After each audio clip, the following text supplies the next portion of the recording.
shower, it leaks down into my kitchen. They haven't did nothing in my apartment in over 2 years. Before I got new management, my apartment was neglected. Me and my kids, our health is starting to mess with our health.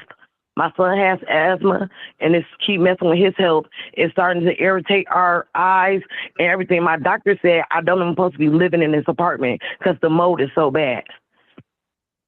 All right, what I will do is there are repair issues here.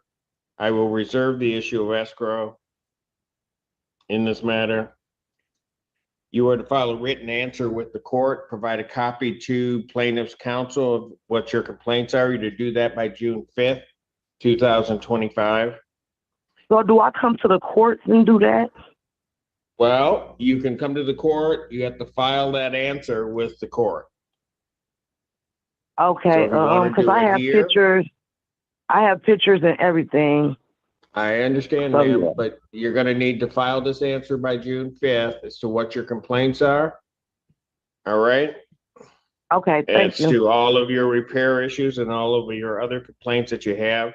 As I've indicated, escrow is reserved, and I will adjourn this matter to June 6th, 2025, 1 p.m. That is an in-person hearing. Okay, and just come into what courthouse to do it? That is the courthouse by the sheriff's department. Okay, thank you so much. All right, thank you. Thanks. Forrest Knoll versus SC Cleveland. Good morning again. Eli Hides, PA 4976 for the plaintiff. SC Cleveland, no response. You have second service. You've been sworn. You may proceed. Thanks, Your Honor. Red tree retained $740. Court cost $178. Total $918. Requested date of June 9th. You said 9/15? 9/18, sorry. All right. Judgment to the plaintiff. That is by default for possession. Redemption amount is in the amount requested with a writ issue in 10 days. All right. That's it for you, sir. Yep, you have a good weekend. All right, you do the same. Scio Farms versus Jonathan Barrera. Good morning, Your Honor. Sydney Fontanella, P 86316 for the plaintiff. Hi. All right. Mr. Barrera? Yes, sir. Is not. Oh, you got him? Yeah. Okay. What is plaintiff's claim in this case? Your Honor, I'm showing that there's rent due of $2,201.44, court costs of $190 for a total of $2,391.44 currently due. All right. Mr. Barrera, how are you intending on getting that paid, sir? Certified check, sir. I can pay that today. Okay, you said you think you can pay it today? Yep. Okay. I will indicate in the file that you're going to pay the balance today. I will adjourn this out 1 week to June 6, 2025 at 1 p.m. If you don't pay it, that's an in-person hearing. So if you don't pay it, you need to appear in court. If you pay it today, just make sure that your account is at zero. You don't need to appear, and it's likely they'll dismiss the matter. Okay? Okay. All right. Thank you. Thank you. And Your Honor, what time was that at again? That was at 1 p.m. Thank you. All right. Scio Farms versus Caitlin Bell. Sydney Fontanella for the plaintiff. Ms. Bell? Morning. Good morning. Okay, what is plaintiff's claim? Your Honor, I'm showing that there's rent due of $1,702.92, court costs of $190 for a total of $1,892.92. And Ms. Bell, how were you intending on getting that paid? Well, I was actually thinking of selling the home as I do own the home to the park, if they are willing to do that. Okay. Ms. Fontanella, you know anything about that? This is the first time I'm hearing anything. My manager, Patty, is on. So, Ms. Bell, I would encourage you to reach out to Patty in the management office. I would expect that they'll need to do a walkthrough and determine, a price if they are interested in the home. I can't guarantee that they will be, though. Okay, that's fine. So what I will do is I'll adjourn this out. Hopefully we can get something accomplished. June 6, 2025, 1 p.m. Contact them right away And Ms. Bell, that is an in-person hearing. All right, Yeah. All right. thank you. Thank you. Sile Farms versus Raphael Bell. City Fentanyl for the plaintiff, and Your Honor, I would move to dismiss this case without prejudice. The tenant has paid in full. All right, this case is dismissed without prejudice. Court calls the case of Sile Farms versus Logan Edgar. City Fontanella for the plaintiff. Said he's here. Yes. Logan Edgar, excuse me. Present, sorry. Okay, no, it's okay. All right, what is plaintiff's claim in this case? Your Honor, I'm showing that there's rent due of $2,057.62, court costs of $190 for a total of $2,247.62 currently due. Sir, how are you intending on getting that paid? By means of a family loan, I'll have that paid within the next 10 days. In 10 days, are you gonna be able to pay it by next week? Probably, yeah. Okay, well, I'm gonna adjourn it out to June 6, 2025, 1 p.m. And I would indicate, sir, that if you get it paid before then and make sure your balance is clear, it's likely that they would dismiss it. But you're clicking over it to another month, so you want to make sure your balance is clear. Yep, very good.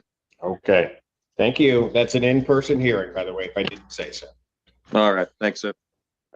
Thank you. Sile Farms versus Robert Hayes. Sydney Fontanella for the plaintiff. Said he's here. He was here. He's not here. Robert Hayes.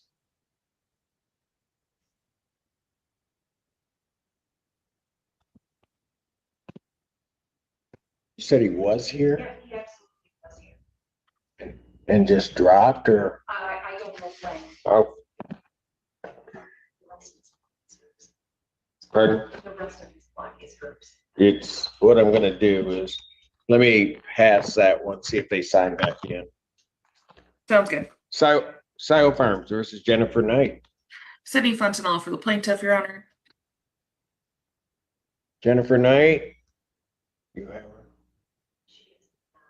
I do not have her. Jennifer Knight, not here. I don't believe I've sworn you in. Do you solemnly swear or affirm testimony you're about to give will be the truth, whole truth, nothing but the truth, so help you God? I do. All right, go ahead. Thank you, Your Honor. I am requesting a default judgment in light of the second mailing. There is current rent due of $2,197.04, court costs of $190 for a total of $2,387.04. And I would request writ to issue in 10 days, which I believe puts us at June 9th. Judgment to the plaintiff, that is by default. For possession, redemption amount is in the amount requested with the writ to issue in 10 days. Sile Farms versus Elise Liu. Sydney Fontanella for plaintiff. Yes, I am here, Your Honor. Okay, there's Miss Liu. All right. And what is plaintiff's claim? Your Honor, I'm showing that there's rent due of $1,932.92, court costs of $190 for a total of $2,122.92. All right, Miss Liu, how are you intending on getting that paid? I get paid in 2 weeks. I can have that paid, so next Friday, and then the Friday after I get paid. I can have that paid, so then 2 Fridays from now. Okay, you lost me there. All right, so you get a check on the 6th and then also on the 13th. Is that what you're indicating? Yes, Your Honor. Okay, so, and that's the next time that you can make a payment, correct? Yes, Your Honor. I can make a payment on next Friday of half of and then, sorry, so 1 week from now I can pay half. The second week from now I can pay all of it. Okay, will that include your June rent? I believe so, Your Honor. Yes. Okay, all right. So give me a dollar figure as to how much you think you can have next week. $1,000. Okay, so what I'm gonna do is I'm gonna indicate that you're gonna pay $1,000. You're gonna pay that by the 6th. If you can pay it by the 5th, that would be great, but by the 6th, that's fine, because I don't think we'll clear this balance. How much is your monthly rent? I believe it's somewhere around $870 a month. Okay. So we're still gonna be up around the same balance if you only pay 1,000 when June clicks in, so. Here's what I'll do. I'll adjourn this out to June 6, 2025, 1 p.m. That's an in-person hearing, ma'am. Okay, so you need to get that paid or as much as you can get paid, and then we'll see where we go from there. Thank you very much, Your Honor. All right, thank you. Sile Farms versus Michael Moore. Sydney Fontanella for plaintiff. Pardon? Michael Moore. No response. You may proceed. Thank you, Your Honor. I am requesting a default judgment. I am showing that there is rent due of $1,857.28, court costs of $190 for a total of $2,047.28, and I would request writ to issue in 10 days. Judgment to the plaintiff by default for possession, redemption amount in the amount requested with the writ to issue in 10 days. Sile Farms versus Gregory Pennington. Sydney Fontanella for the plaintiff. Hello, Your Honor. Hello, Mr. Pennington.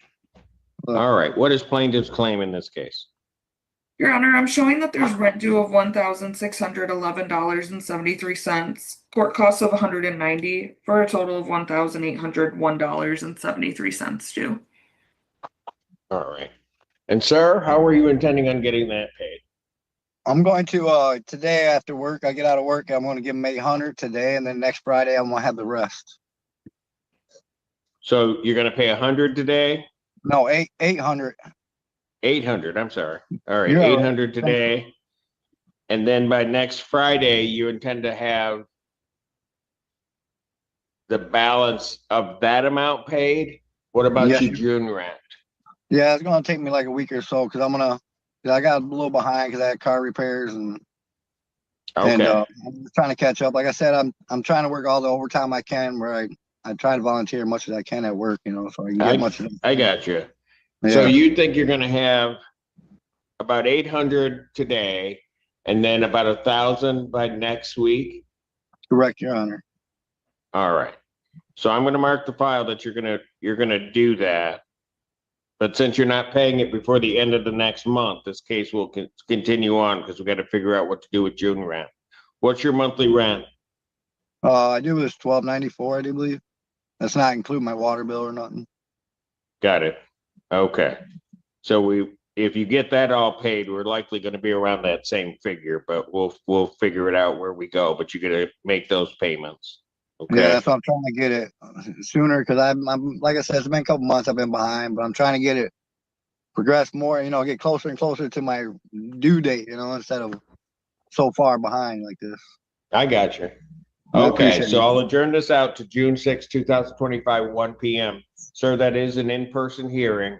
All right, so get that paid and then we'll figure out where we go from there, all right? So if I pay it up by then and then I still gotta come in person? Well, yes, because here's the problem. If you get everything paid by the 30th, by today, they'd certainly, I think, dismiss and almost would have to if you get everything paid. However, you're going to click over into June. Right. So June rent won't be paid and they can they can claim June rent at that time. It's just hard. It's hard for me to get off work. That's why you said in person. All right, you can file a request. I can't guarantee to be granted for a Zoom hearing. I'll take it into consideration because we don't want you to miss work because then that causes problems with you paying your rent. I appreciate that, Your Honor. All right. Just make sure you get the form and fill that out for the Zoom request. All right. Where do I get the form from? Go ahead. If you put your email in the chat, we'll send it to you by email. Okay, put it where I go down in the chat part and then put my email and then you guys respond back to me. Yes. Thank you so my much. staff is willing to do that for you because they're nice. I'm not. So, all right. I appreciate it, Your Honor. All right. You take Yep. care. You too. Thank you. Bye. Bye-bye. Scio Farms versus Brendan, is it Petros? Sydney Fontanella for the plaintiff, and Your Honor, I am requesting that this case be dismissed without prejudice. He is paid in full. All right. This case is dismissed without prejudice. Court does call the case of Scio Farms versus, is it Jarek Turgeon? Good morning, Your Honor. Good morning. All right. And what is plaintiff's claim in this case? Your Honor, I'm showing that there's rent due of $1,962.92, court costs of $190, for a total of $2,152.92 due. And sir, how are you intending on getting that paid? I'm currently working with Veteran Affairs. They said that they should be able to cover April through July rent, and that I should be receiving a check from them next week. Okay, who's this you're working with? Veterans Affairs. through the Okay, so Veteran you're a Relief vet? Fund. Yes, sir. You're a vet, sir? Yes, sir. All right, what branch? Army. Army? Okay, I'm not gonna hold that against you. I'm a Navy kid, but that's all right. All right.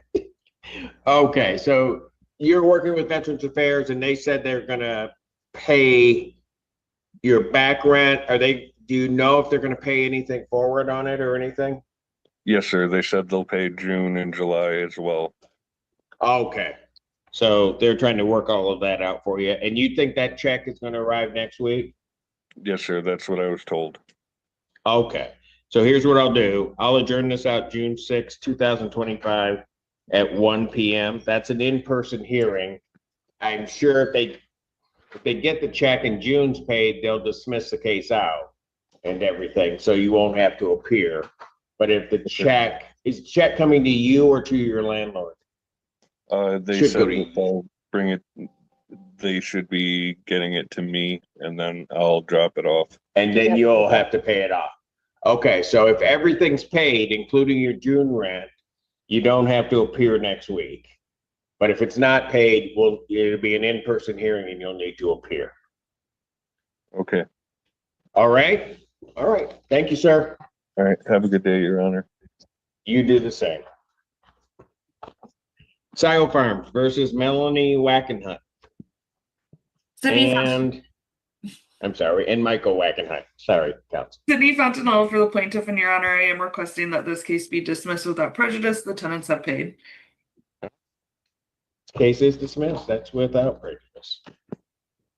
Court does call the case of Scio Farms versus Derek Wanshan, excuse me, and also Elizabeth. Sydney Fontanella for the plaintiff. And okay, I am here, Elizabeth Watson. Okay. All right. And what is plaintiff's claim? Your Honor, I'm showing that there's rent due of $2,323.22, court costs of $230, for a total of $2,553.22. All right. And ma'am, how are you intending on getting that paid? My husband and we did reach out to Hawk. They're still working to help us with that. They're still in the process right now. Okay. My husband is working full time. And we weren't sure. We can pay $800 right now. Okay, you can. Yeah. Okay. Let me ask you this so we can. I'm just working with rough math here. What's your monthly rent? Right now it's $870, but when it gets to June, it's going to be $915. Okay, so $915. When I adjourn this out, $915 is going to click onto this number, which is going to put me at 34. Okay, so the reason I wanted to know is if Hawk pays the maximum, they'll pay, but I don't know that they'll pay the maximum. You've got to have this balance under 3,000. So when I Okay. adjourn it out, if nothing is paid, you'll be over the 3,000. That's why I was asking those questions. All right. Okay. Okay. So you can pay 800 today. Yes. Okay. Why don't you get that paid? Pay 800, pay that to the landlord. I know they'll say they won't take it, but now they will.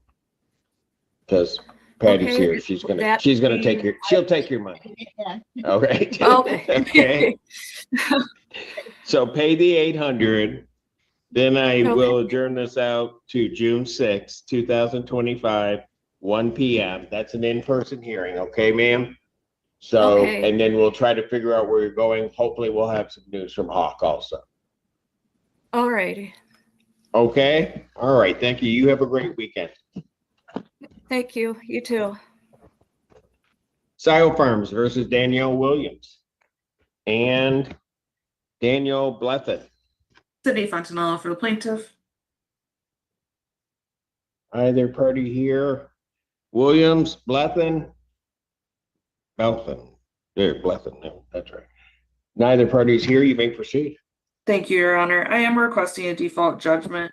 There is current rent due of $2,298.91. Court costs of $230 for a total of $2,528.91. And I would request writ to issue in 10 days.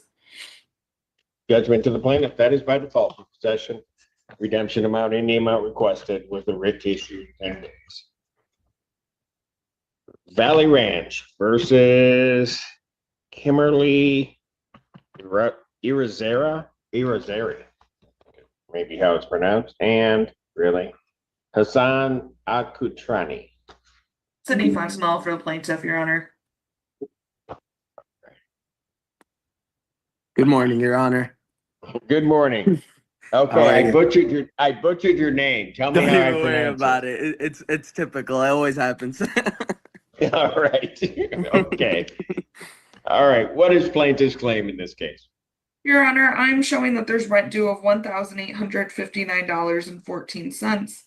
Court costs of $182 for a total of $2,041.14. 2040. And I'm sorry, what was the sentence, counsel? 14. 14. All right. And sir, Yes, how are sir. you guys intending on getting that paid? So I get paid this Monday. I will be able to pay about roughly $1,400, and by the end of Friday of next week, I'll be able to pay the rest. Okay. So you hang on. You can pay $1,400 by the 2nd, right? Yep. Yes, Your Honor. Okay. And how much is your monthly rent? $1,575. Okay. So you're going to go down about 100. So, and then you think you can have the 21 paid, which is roughly the balance. You can have that paid by the 6th. Yes, Your Honor. I'll have all of it paid by then. Okay, And then, but but you said it's going to be late on that day that it's going to be paid? Yes, Your Honor. And also, my fiance is also getting her refund, her student refund, and so am I, because we're attending school this summer. So that will also help towards next month's rent too. So we will be fine on that. Okay. Well, where are you students? At Washtenaw. Okay. Did they say when those are going to come in? June 6th, roughly. Okay. Yeah. All so right. literally No, on that's the okay. day. Just don't hold your breath. Yeah. I have to deal with this every semester. It may come in, then it may not, but I get you in terms of what your plans are. So what I will do is I'll adjourn this to June 6, 2025 at 1 p.m. That's an in-person hearing. Get the $1,400 paid, and then we'll figure out where we're going to go with the rest of this. All right? Thank you so much, Your Honor. I appreciate it. All right. Thank you. You do the same, sir. Have a good day. You God too. bless. Thank you.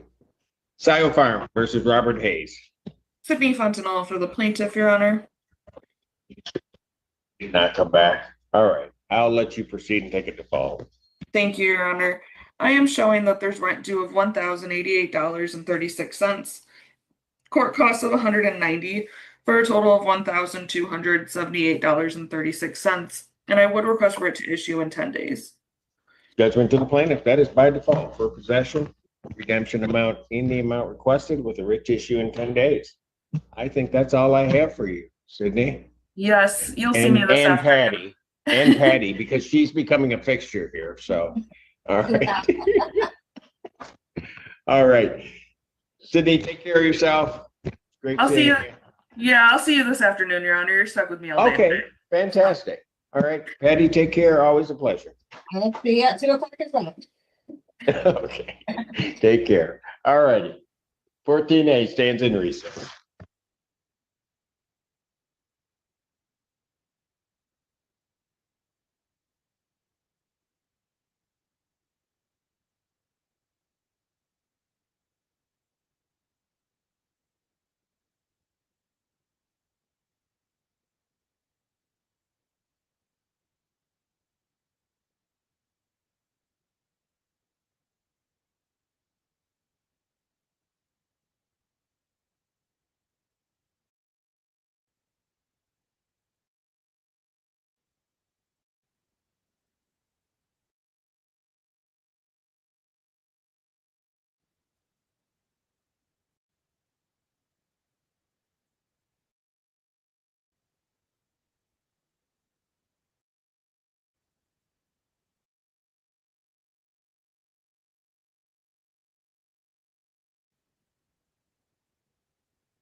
Six hundred. Yes.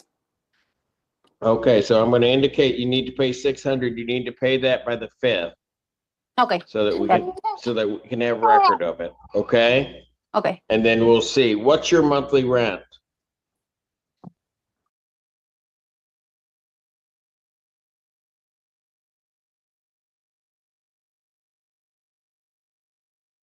The same. Let's send it to my office, Judge. That way I can be responsible. I just don't want anything to get lost, and then I'll go from there. And again, I appreciate the court indulging me today. I know I think it's Miss Hagner does a great job of reaching out at the onset of these matters and trying to facilitate a resolution. So hopefully I didn't waste the court's time too much this morning. All right, well, we just finished our business in 2 minutes as opposed to you driving. But at any rate, he's accepted a plea by counsel to impeding traffic. Fine and cost is $105 due June 30th.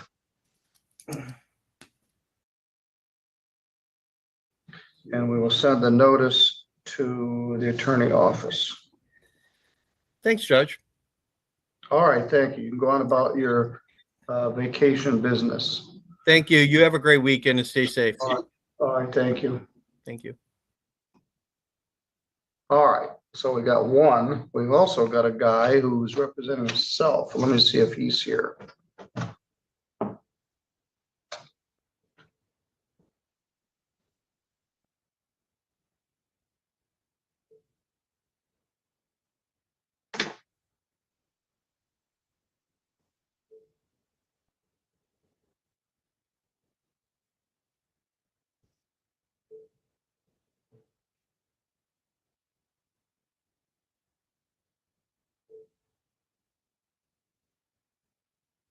Good morning. I'm sure you're busy. I'm looking to see if a Joshua Scott Perry is here. All right, would you send him in the courtroom? He doesn't have a lawyer. All right, thank you. Bye.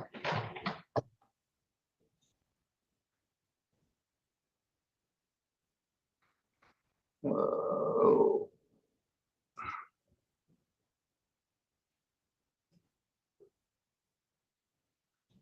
Morning. Good morning.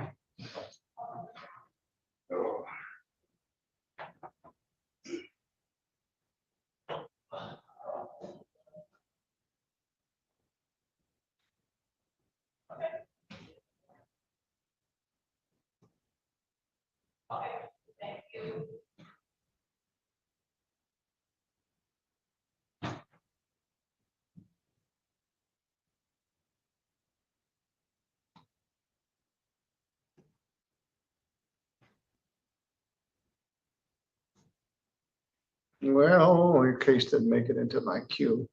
Mr. Perry, why don't you come right over here and have a seat? And I will find this the old fashioned way.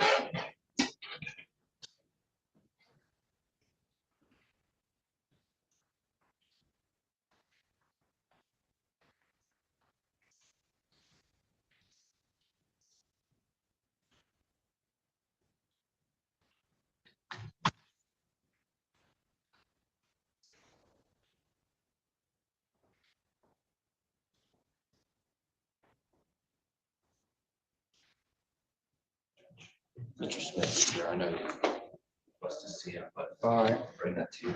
Okay.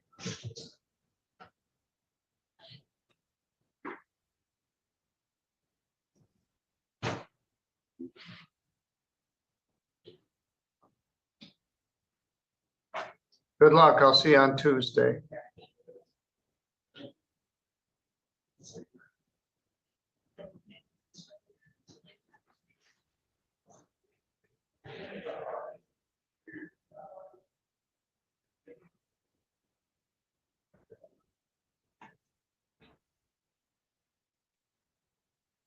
This matter is People versus Joshua Scott Perry.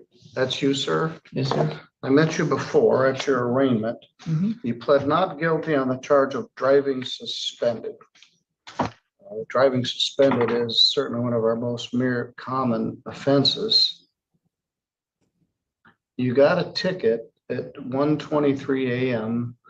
on February 27th out on Schrader Road outside of Sturgis. Excuse me, US 12 and Huff Road, White Pigeon Township. Driving suspended, as I told you, is a misdemeanor punishable by up to 93 days in jail and a fine of up to $500. Carries 2 points on your driving record and requires that your driver's license be suspended. It is suspended now, but it would further suspend it. At your arraignment, you indicated you did not want to be represented by an attorney. Look at my notes.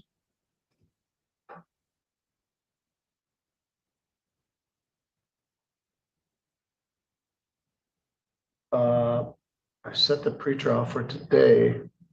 You were gonna try to bring proof of your license. Do you have your license? Yes, Okay, let me see it. That is outstanding. All right, why don't you have a seat, Mr. Perry? We'll come back to this. So have a seat back there. I'm gonna go show the prosecutor that you got your valid license. So you held up your end of the deal. Let's see what the prosecutor wants to do with this. I'm gonna stop the record. I'm gonna leave the live stream on, so be careful. Anything you say can be picked up by the microphone. So just wait patiently and I'll show this to the prosecutor.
you come back up and have a seat there.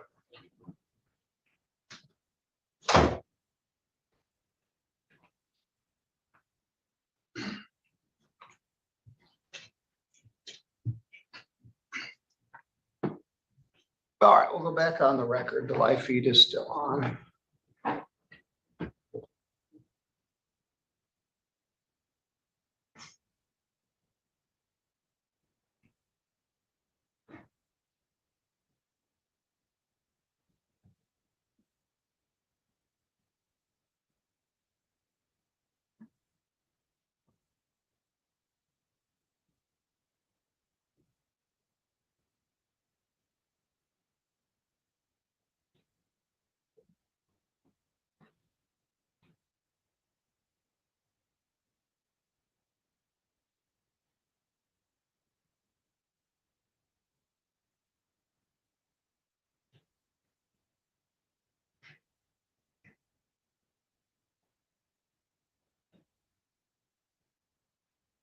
All right, I told you what the charge is. Driving suspended requires your license be suspended. You have provided proof to the court that you currently have a valid Michigan driver's license effective May 13th of 2025. So I went back and shared that information with Chief Assistant Prosecuting Attorney Joshua Robert. And he has agreed to dismiss the driving suspended charge if you enter a plea to a lesser charge known as allowing another to violate the motor vehicle code. This is very common. I said this several times earlier this week. I guess the goal of the court and the prosecutor is to have people get their valid license back. If you get this driving suspended charge, it's going to undo the license you just got. So the prosecutors agreed to dismiss that charge for a plea to the charge of allowing another to violate the motor vehicle code. It's under the Motor Vehicle Code 257326. Carries no points, and it doesn't get abstracted to your driver's license, so it won't affect your ability to keep or maintain your driver's license. However, it is a misdemeanor, a very minor one. It's punishable by up to 90 days in jail and a fine of up to $100. The legal fiction is that the other you were allowing to violate the motor vehicle code is yourself on the date of this ticket back in February. But since February, you've got a valid license, so the prosecutor is willing to dismiss it if you plead to that lesser charge. Do you understand? Yeah, what is the charge? It's called allowing another to violate the motor vehicle code. It's not going to affect anything down the No, line. it won't go on your driving record. It won't carry any points, and it won't undo the driver's license that you just got. Okay, yeah, I'll do that. All right, are you willing to plead to that charge? Yes, sir. Excuse me, I'm gonna sneeze.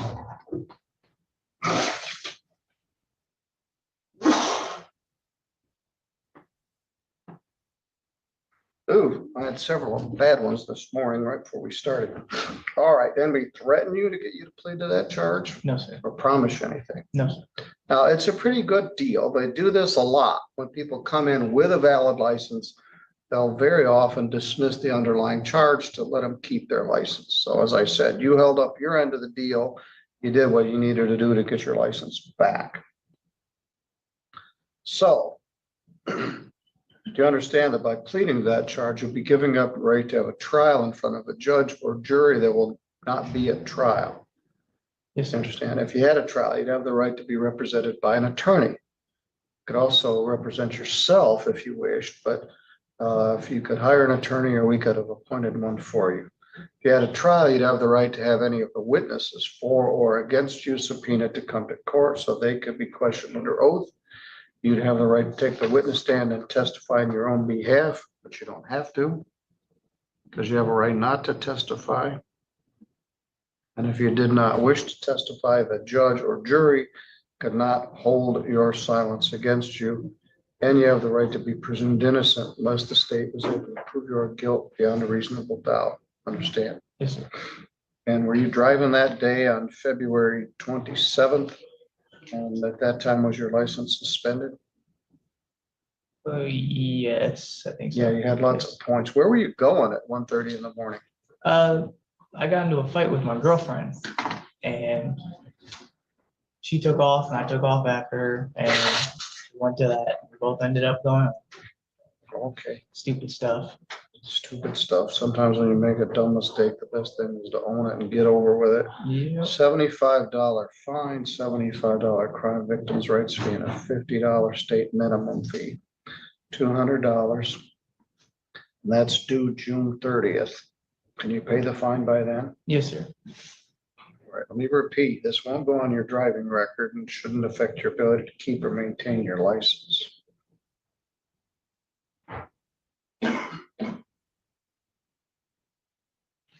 Give an envelope. You can go down to the courthouse and pay it right now at the counter if you wish to.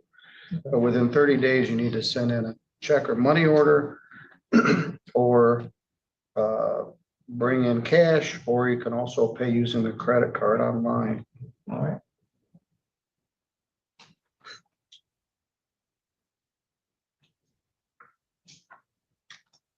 All right. Good luck, Mr. Perry. You got a valid license. Maybe you won't have to come see me anymore and you can keep your money. Thank you. Have a good day. All right, you're free to go. So thank you to Chief Assistant Robert. Good morning, Ms. Yancey. What have you got for me? Sorry, I just started sneezing. As well as pre-trial, he's getting substance abuse assessment mitigation services. So. All right. Mr. Miller, would you come forward?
Okay. Well, this is file number 25598 SD. You're Ashley Jean Miller. Correct. Here with your lawyer, Christine Yancey. You're charged with operating while intoxicated as a second or subsequent offense. Prosecutors offered to plead operating while intoxicated first offense.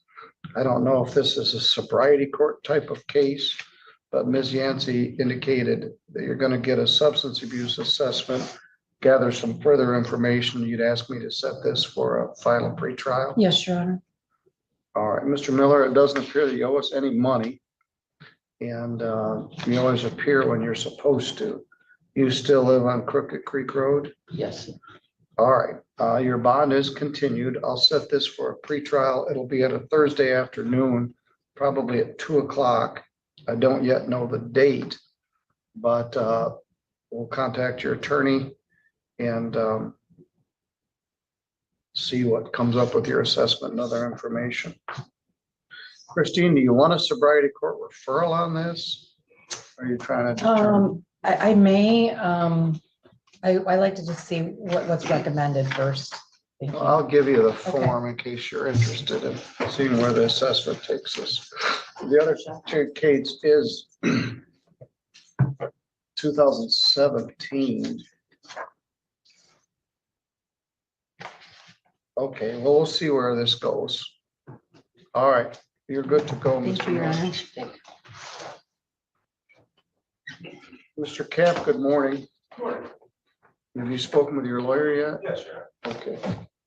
Good morning, ma'am. Which case are you here on? Oh, yes. Have you talked to your lawyer? Yes, I just got out of the room with them. All right, very good. Mr. Denzel Smith was here with his lawyer, Luke Knopfinger, file number 25662 ST. Mr. Smith is in otherwise good standing with the court. He is on probation. And he's in compliance for the most part with his probation, except he got this ticket for driving. So we're gonna set a last pretrial on that matter.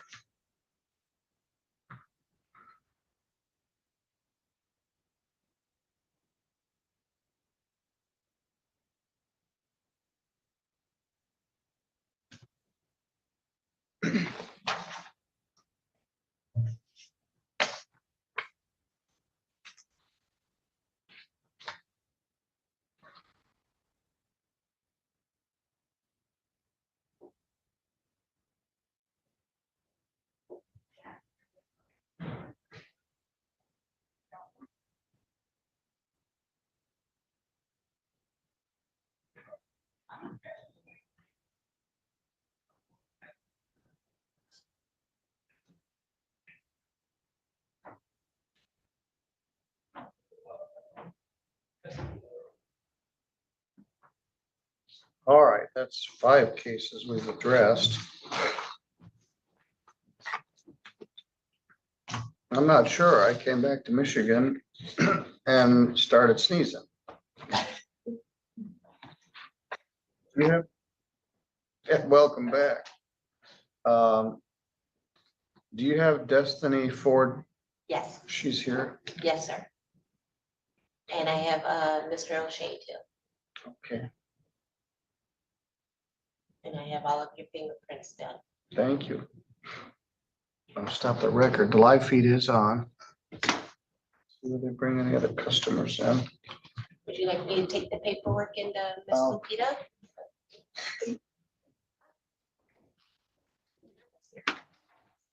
Good morning, Ms. Ives. Good morning, Your Honor. Just have a seat right there.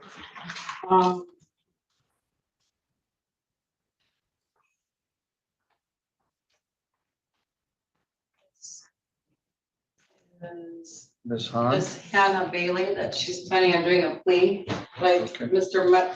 Metzger is too, so I'm gonna get him in here. Okay.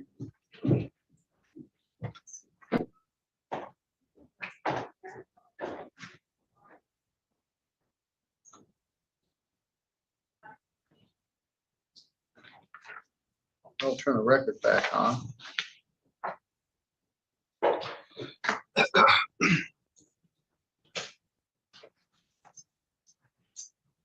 Mr. Metzger will be doing a disturbing piece as well. All right. See right over there. Let's start with Miss Bailey.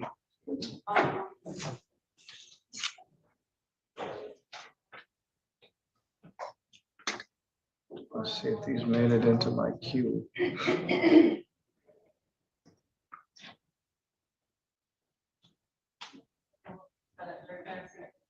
Looks like it. Thank you, Tab.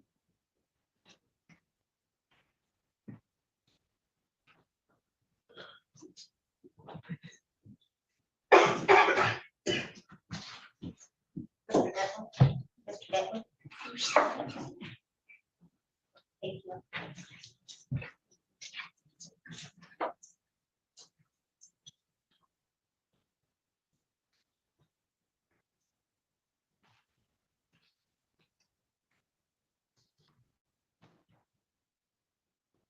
Well, Miss Bailey didn't make it into my queue, but we'll try to take up the case. Hannah Bailey, would you come up and have a seat with your attorney?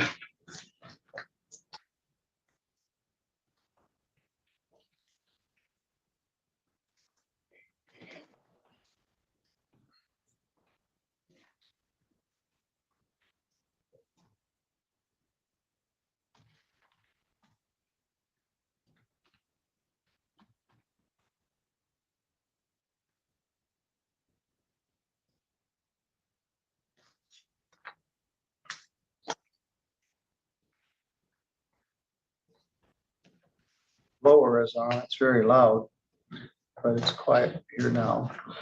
All right. Good morning. Are you Hannah Elizabeth Bailey? Yes, sir. Here with your lawyer, Ms. Rhonda Ives. Yes, sir. You're charged with assault and battery. I think I met you at your arraignment.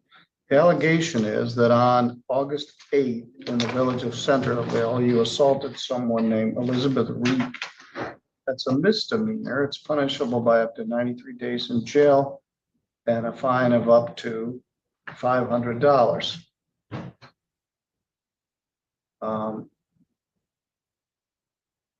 the prosecutor has agreed to dismiss that charge for a plea to disturbing the peace, and that happens actually quite often.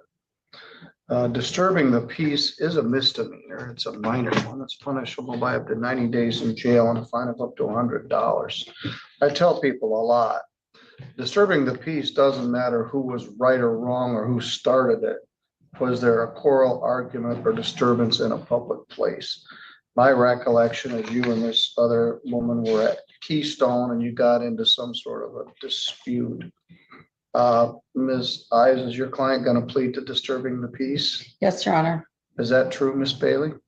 Yes, sir.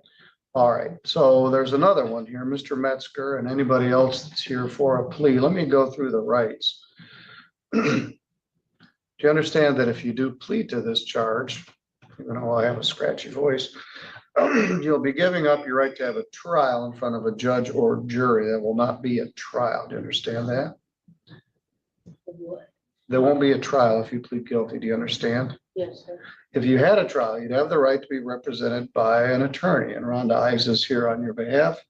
You could also hire an attorney of your own choosing if you wished. If you had a trial, you'd have a right to have any of the witnesses for or against you subpoenaed to come to court so they could be questioned under oath. You would have the right to take the witness stand and testify on your own behalf, but you don't have to because you have a right not to testify. And if you did not wish to testify, the judge or jury could not hold your silence against you, and you have the right to be presumed innocent unless they were able to prove your guilt beyond a reasonable doubt. Understand? Yes, sir. All right. Did you and this Miss Pete get into a disagreement there at the Keystone shelter here in Centerville on August 8th of 2023, 2 years ago? Yes. Do you remember what you were arguing about? What was that, sir? I'm sorry. Do you remember what you were arguing about? Yes, she was talking bad about my mom, and I lost my mom in 2020. And I asked her nicely to stop, and she wouldn't. And I should have, I don't know this word, but I should have reacted better instead of what I did. So Did you push her or shove her? I hit her. All right. I appreciate your candor. It took so long for this case to even get here. I didn't even know. I think you were in jail one day before you posted bond. I haven't been to jail, but I posted bond, yes. All right, 0. I'm not going to put you in jail for this. All right, it carries a $75 fine, $75 crime victims' rights fee, and a $50 state minimum fee. There's also a $150 attorney fee. That adds up to $350, but you posted $100 of bond, so you owe $250. Are you able to pay that within 30 days? I get a check every first of the month, so it'd probably be. All right, I'll do a payment plan. Thank you. I'd like at least $25 a month, but I prefer 50. Okay.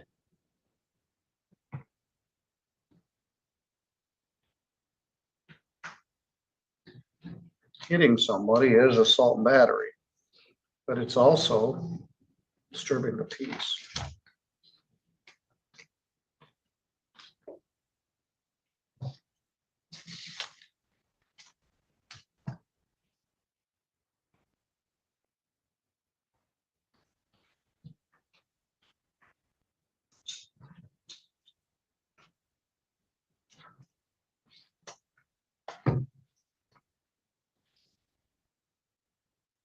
All right, now I'll give you these files, Michelle. You can take this one down as well as these others. Okay. And what's that? Oh, I've got another, these two.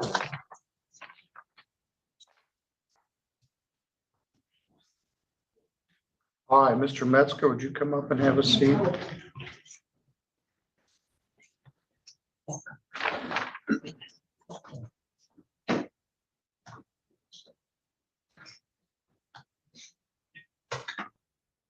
Good morning. morning, sir. Are you Zachary Ross Metzger? Yes, sir. Mr. Metzger, you got cited with the same thing the last lady did, assault and battery. That is alleged to have occurred on May 22nd of 2024, about a year ago. Assault and battery, as I indicated, is a misdemeanor. It's punishable by up to 93 days in jail and a fine of up to $500. It's alleged that in the city of Sturgis, you assaulted someone named Lindsay Metzger, your spouse, and it was a second or subsequent offense of domestic violence. So domestic violence is punishable by, in this case, up to a year in jail and a fine of up to $1,000. Prosecutor, through Mr. Robert, has agreed to accept a plea to disturbing the peace.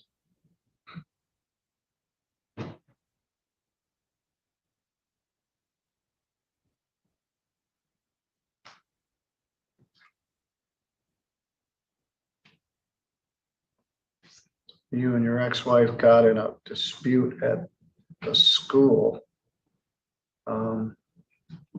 So the warrant issued from the prosecutor on July 7th. I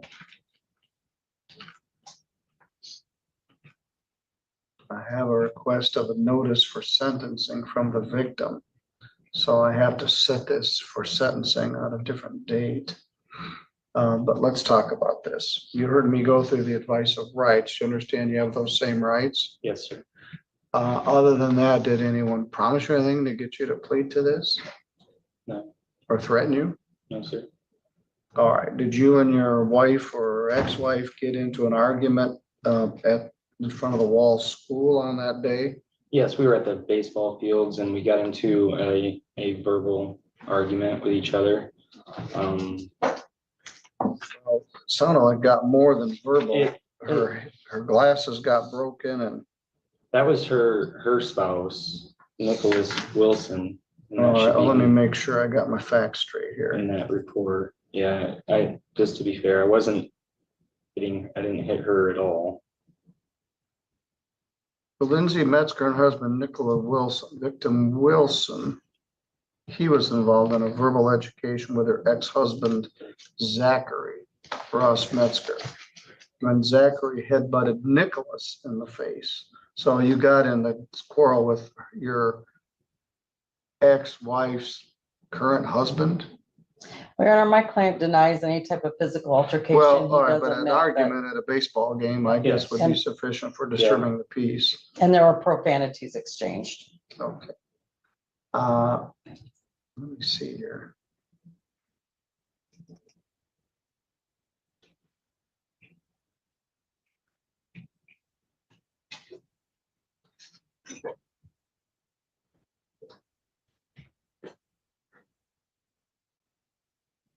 Normally, this would be the sort of thing I would just do a fine. But the prosecutor requested notice of sentencing for victims' rights.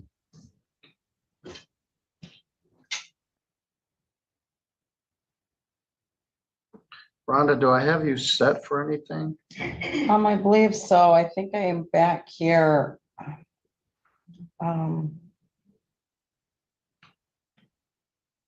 Boy, I think I'm back here on June. I think I'm back here on June 4th.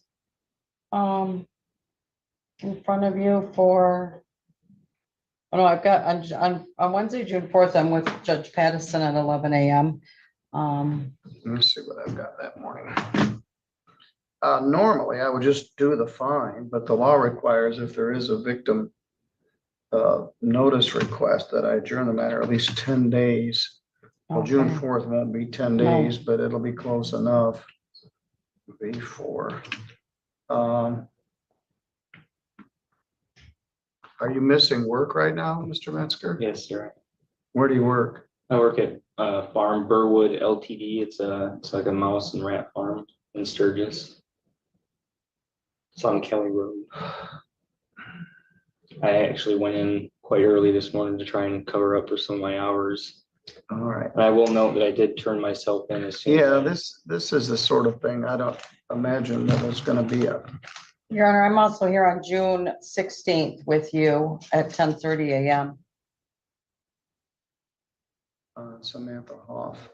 Let's set this for 10:30 on June 16th.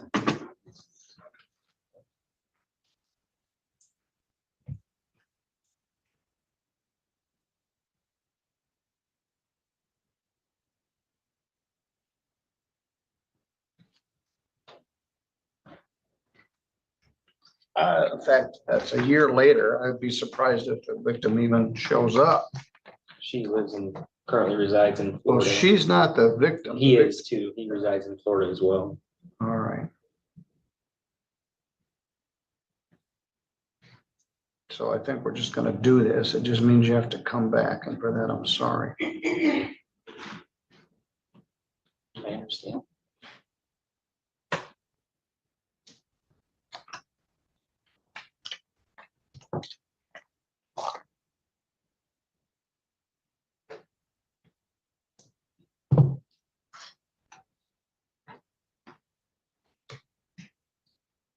All right, sir. I'll see you at 10:30 in the morning on June 16th. This will take about 10 minutes.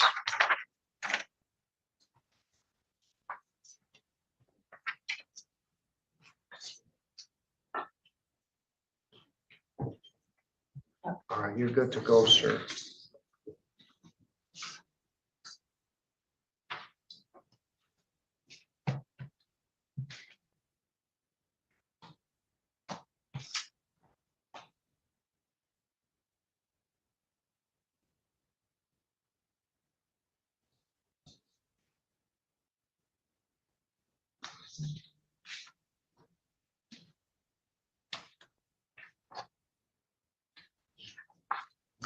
All right, let's see what else you got for me.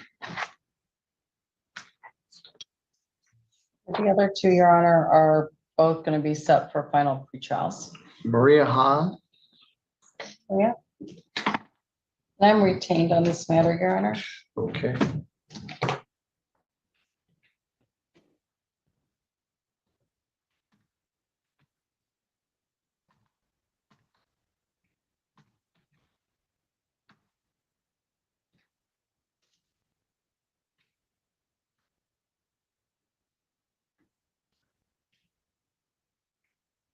See if it made it into my queue.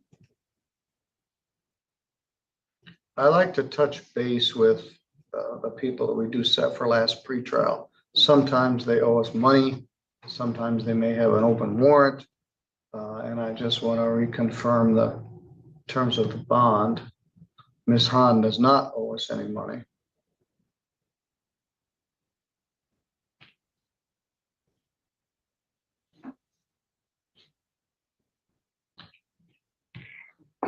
This is a charge of domestic violence, 2 counts, one on your spouse and one on your child. They're punishable by up to 93 days in jail and a fine of up to $500. You've retained Attorney Ives, and that's certainly fine with us. You don't have any other money or any other cases pending against the court. Are you still residing at the Buckingham Drive address? Yes, sir. And you've otherwise, as far as I tell, been in compliance with the terms of your bond, which include no contact. Didn't we work out some contact with the child? No, Your Honor, we did her husband was present and you modified the bond conditions so that they could have contact together, and there's no contact with her stepson. All right, I had it backwards. Okay, so we modified the bond. You're in compliance with the bond. We'll set a final pretrial. That will be on a Thursday afternoon. I don't know the date for that right now. We have to work out with your clients or your lawyer's schedule. All right, you're free to go. Thank you. Thank you, Your Honor. I'll see you soon.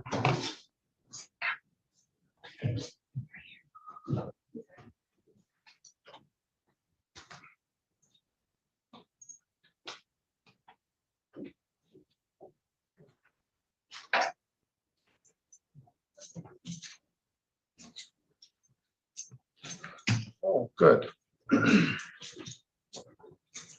Jonathan Detler.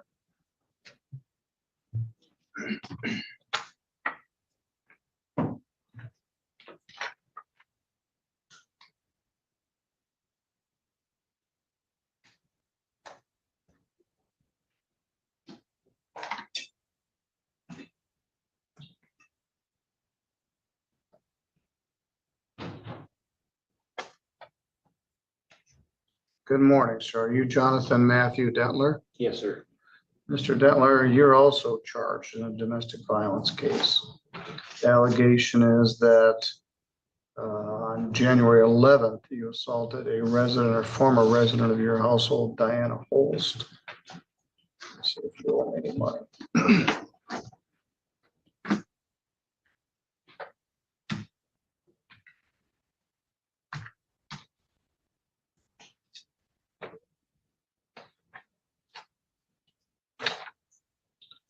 You owe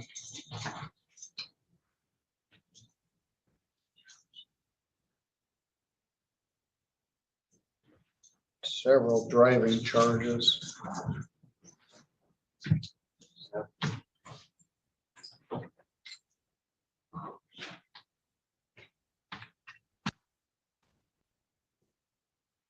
Make sure there's more than one Jonathan Detler. Yes. You have an unpaid ticket on a no operator's license. And you were going to work on your payment plan when I saw you at your arraignment. Have you made any payments on any of that? No, I was in the process of getting a job, and then when this happened to deal with all this, it kind of messed that up getting a job, so. Well, I can wipe those fines out by just putting you in jail. You'd rather do that. How many days would that be? Can I be credited anything that I've already stayed?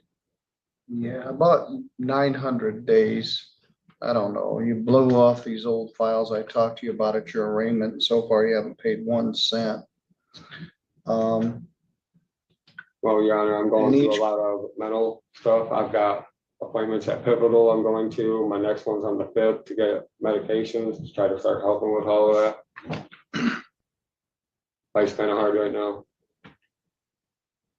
And 4 kids in the middle of it, so.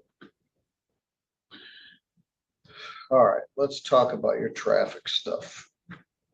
I do have my permit redone too, by the way. As of when? As of yesterday. Because you got another ticket on May 9. All right, hold on to that. You got a charge of driving without a valid license. You got a plea deal to allowing another to violate the motor vehicle code. Judge Pattison worked with you, did a payment agreement. You did make a couple payments and then stopped. Then I talked to you at your arraignment, you were going to start paying again, so you won that one. Then you got another driving suspended. Mr. Middleton, I don't think I talked to you at my arraignment at all. Oh, let me look, maybe not.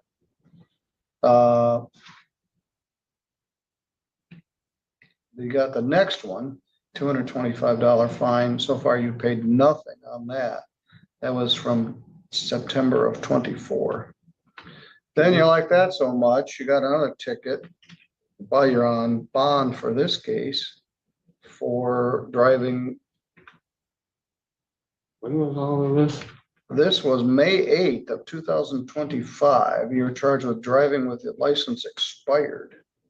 Okay, so there's a May 8th, May 9th. May 8th, the ticket came in. So what's the one May 9th. before that?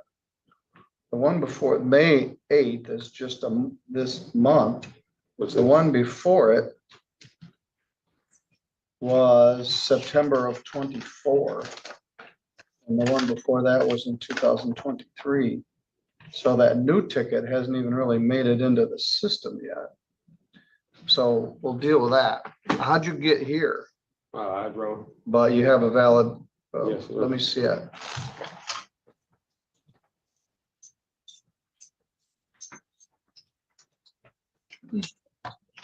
Well, that's some good news. You have to drive with a license, with an adult in the car. Did you have somebody with you? Yeah, my wife. All right, very good.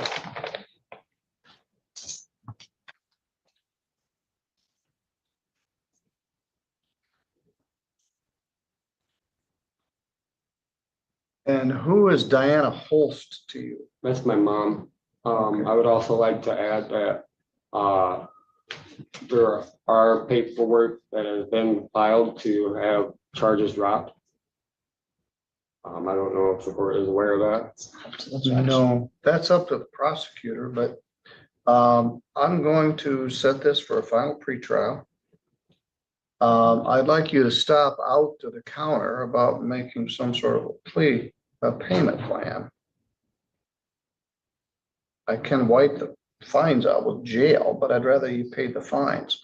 So we'll set this for a last pretrial, probably on the same day as the other one we just talked about. On a Thursday afternoon at 2 o'clock. All right, so you're good to go. Leave those there for right now. Oh, yeah, I guess. Well, that's the last pretrial.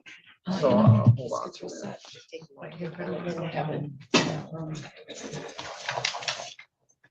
Karen, all right, gotta go see Mr. O'Shea in jail and talk to another person, and I'll let someone else have the floor for the Okay, moment. Mr. O'Shea's, I think, back in lockup. Mr. Bush has got several, and so does Mr. Truckee, but Mr. Bush is here. Let's talk about yours, John. John William Cap.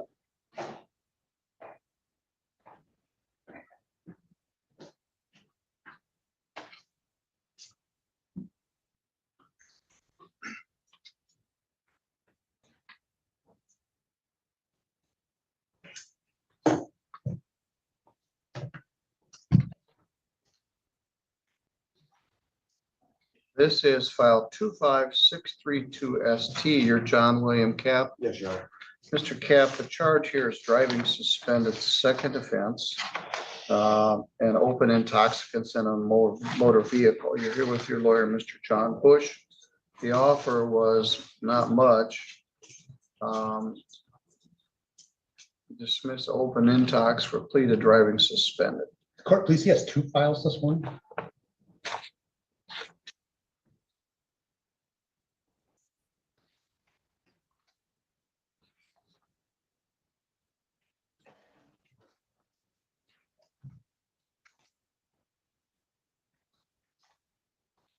I have the open intox and driving suspended. Is there another case?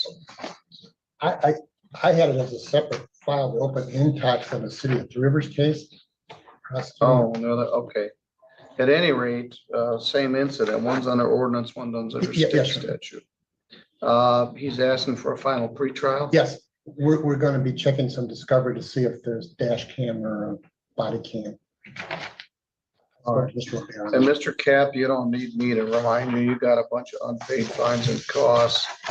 A big restitution in there. You owe $3,591. The most recent one is the malicious destruction of property. I think you're on a payment plan. Are you making any payments? Oh, yeah. Okay, very good. Yeah, I've been making my payments every month. All right, I can't ask for, I guess, any more, except I wish you could doing dumb stuff like this. All right, we'll set a final pretrial in this matter. See where that goes. That'll be on a Thursday afternoon. And I'll see you at that time.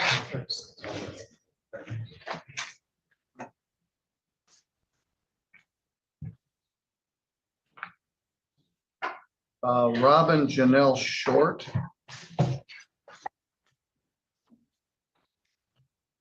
Hi.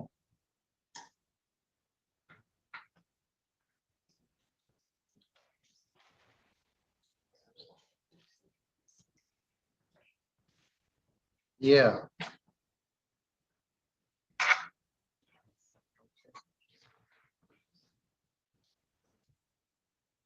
Good morning. You're Robin Janelle Short? Yes. You're charged with false ID, we'll call it. Mr. Bush, what are we gonna do with this one? She's going to enter a plea on that charge this morning. All right, let me get into it.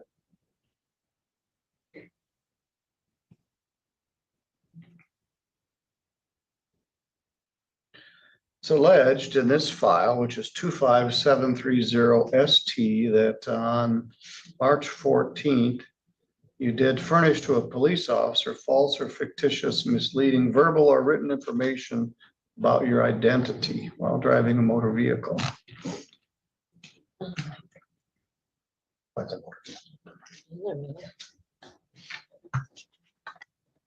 Or on a bicycle. Look at that statute.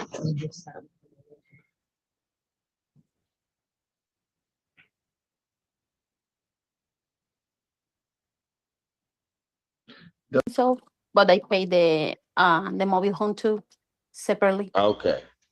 So this might cover at least the June rent, so we don't go up any higher, but we'll see. All right, June 6, 2025, 1 p.m. All Okay. right? Thank you. All right, thank you. Thank you. All right. Court calls the case, Westridge Mobile Home Park versus William Kopp.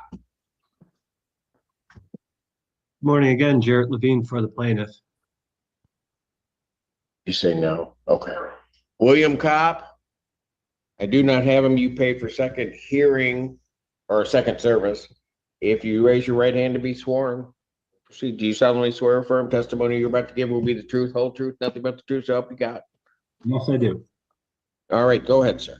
Thank you. This is a non-payment of rent case. The plaintiff is requesting a possession judgment entered by default based on the defendant's failure to appear. Rent to retain is $769.42 plus cost of $183 for a total possession judgment of $952.42, which would have to be paid in full by June 9th to retain possession. All right, judgment to the plaintiff, that's by default for possession. Redemption amount in the amount requested with the writ issue in 10 days. Thank you. Westridge Mobile Home Park versus Jessica Holloway. Jarrett Levine. I'm here for Jessica Holloway.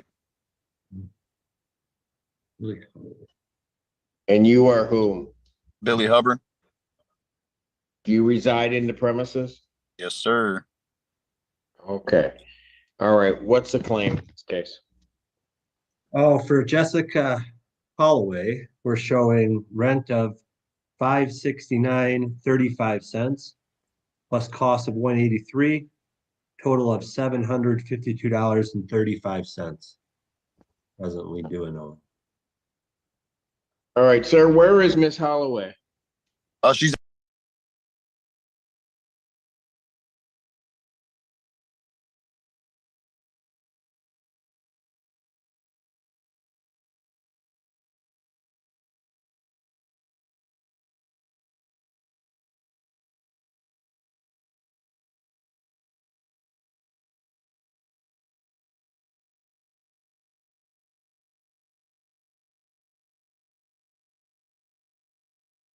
You are the devil itself. Go to hell, Judge Oda. So here's what You we're are not gonna a do, judge. Ms. Williams. You are not sitting on court. This is not a court of law. The court Because finds here's at why it's not a this court of point, law. Ms. The Williams- flag behind you is a state flag, and it's on the wrong goddamn side. Because the United States of America's flag goes on that side, and the state flag goes on the other. And the state flag is lower than the goddamn United States of America. So this is fucking kangaroo court, you bitch. Don't you fuck with me, motherfucker. Ma'am, let him say his part. No, he ain't saying shit, and you aren't either, you bitch. So your Yeah. kangaroo court is full of shit. This hearing's over. I do You're right, find, it Ms. is Williams, over. that You're you are fucking not straight up right. competent It is to goddamn over. address You the are issues over. of Go to arraignment. hell, you bitch, Rover. I'm gonna trying to have get you my evaluated for the purpose of determining your competency to whether or not you can understand the nature of the proceedings and assist in your own It's double defense. jeopardy because you charged me twice. I'm gonna keep you on the case, Mr. Wendell, as a standby counsel till we get that figured out. Would you like me to coordinate a date with assignment? Yeah, go ahead and get a date with Ms. Isle. Thank you. Should I join in the motion for suggestion of incompetence? All parties are requesting.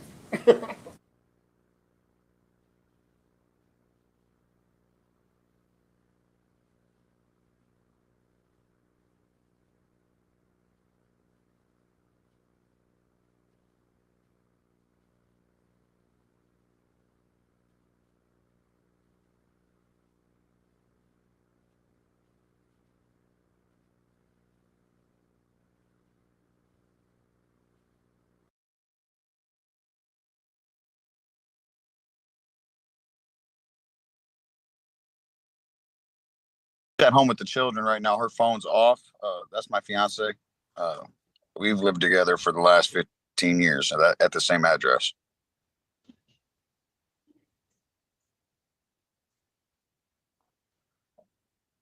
Like he's an occupant, but not a. Yeah. Yeah, not he's a been named listed tenant. on other cases. That's fine. So how are you intending on getting this paid? I have the money right now. Okay. For this month, my only issue was I wanted to come to the court date because my hot water tank basically started leaking and flooded the back room. So I didn't know I was going to have that expense. So I had to spend this month's rent on that to get my new hot water tank and piping put in. So then now I have next month's rent on me right now, but I can pay that what I owe right now, but I'd still be late about a week and a half to 2 weeks late of next month's rent. So I wanted to All make right. sure that was Sir, okay. how much can you pay right now? All of it. All of the $752.32? Yes, man. Or yes, sir. All right. So what I'm going to suggest that you do is you get that paid.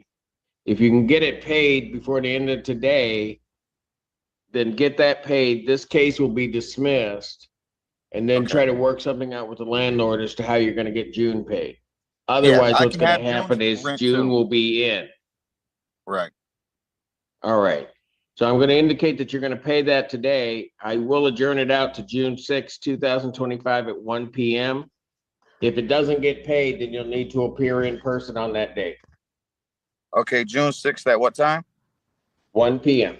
1 p.m. And that's in person? Yes, sir. Okay. All right. Thank you. Thank you. Court calls the case of Westridge Mobile Home Park versus Carmen Terraza and Javier Ruda. Terraza, Ruda, no response. You may proceed, counsel. Thank you. Based on the defendant's failure to appear, we're requesting a possession judgment for a rent to retain of $496.97 plus cost of $236 for a total redemptive amount of $732.97. Would allow for writ to issue after 10 days unless the defendant pays the total amount. Judgment to the plaintiff by default for possession, redemption amount, any amount requested with the writ issue in 10 days. Westridge Mobile Home Park versus Philip Traver.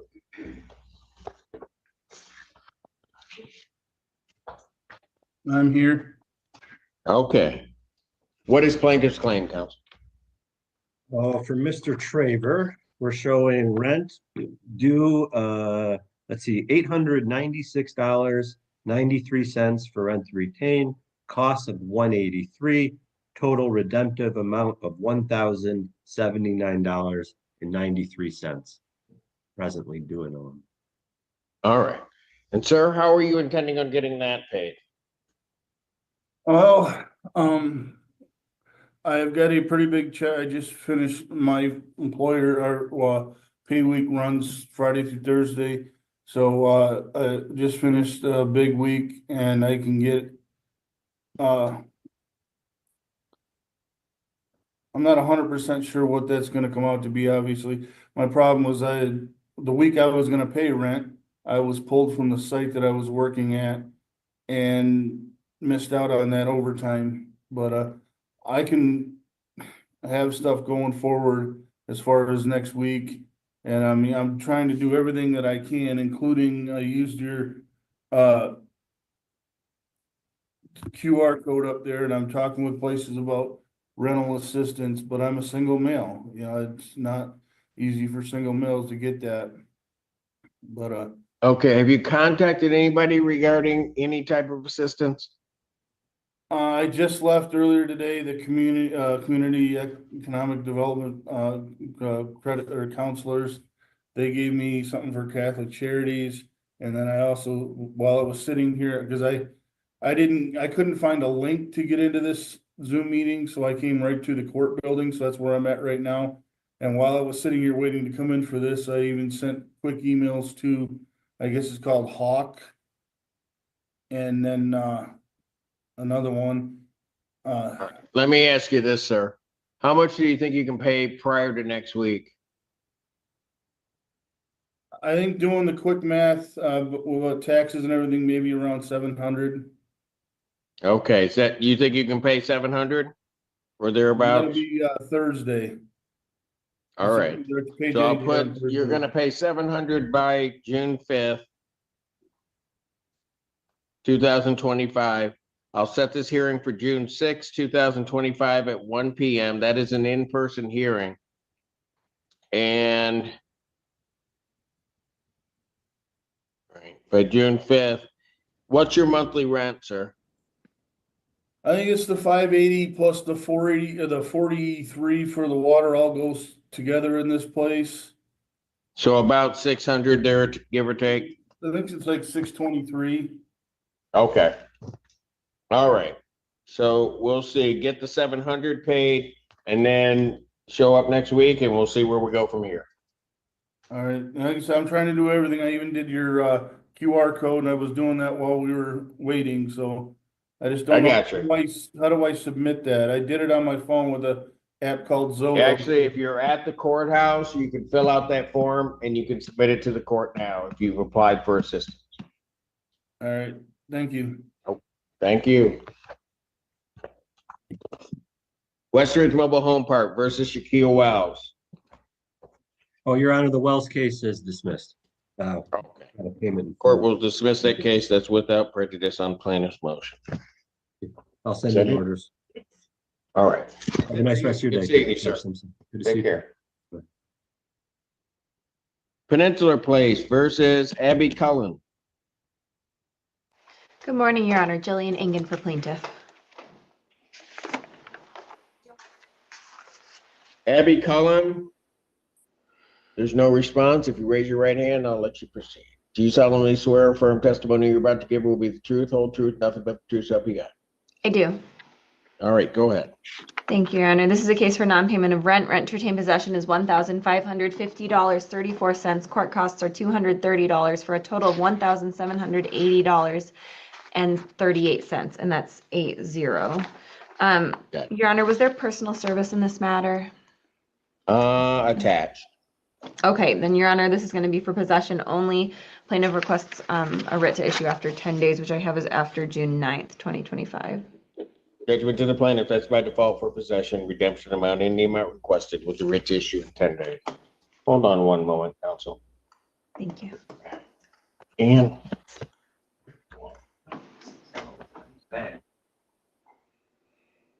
why isn't that stamped?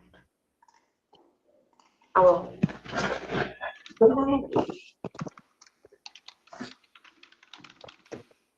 Court does, I got another one. Court does call the case of Carly Kenny versus Peninsula Place versus Carla Kenny. Jillian Engen for plaintiff. Hello. Hello. Carly? Hello. Yes. All right. What is plaintiff's claim? Your Honor, I have a balance including court costs of $2,579.10. Okay. How are you intending on getting this paid? I have all of it, Your Honor. I'm able to pay it today. On top of that, I got paid last night, so I can take care of more than half of June's rent on top of that currently. All right. Okay. Yep. You got a plan. So here's what we're going to do. You've got the amount that counsel's indicated, right? Yes.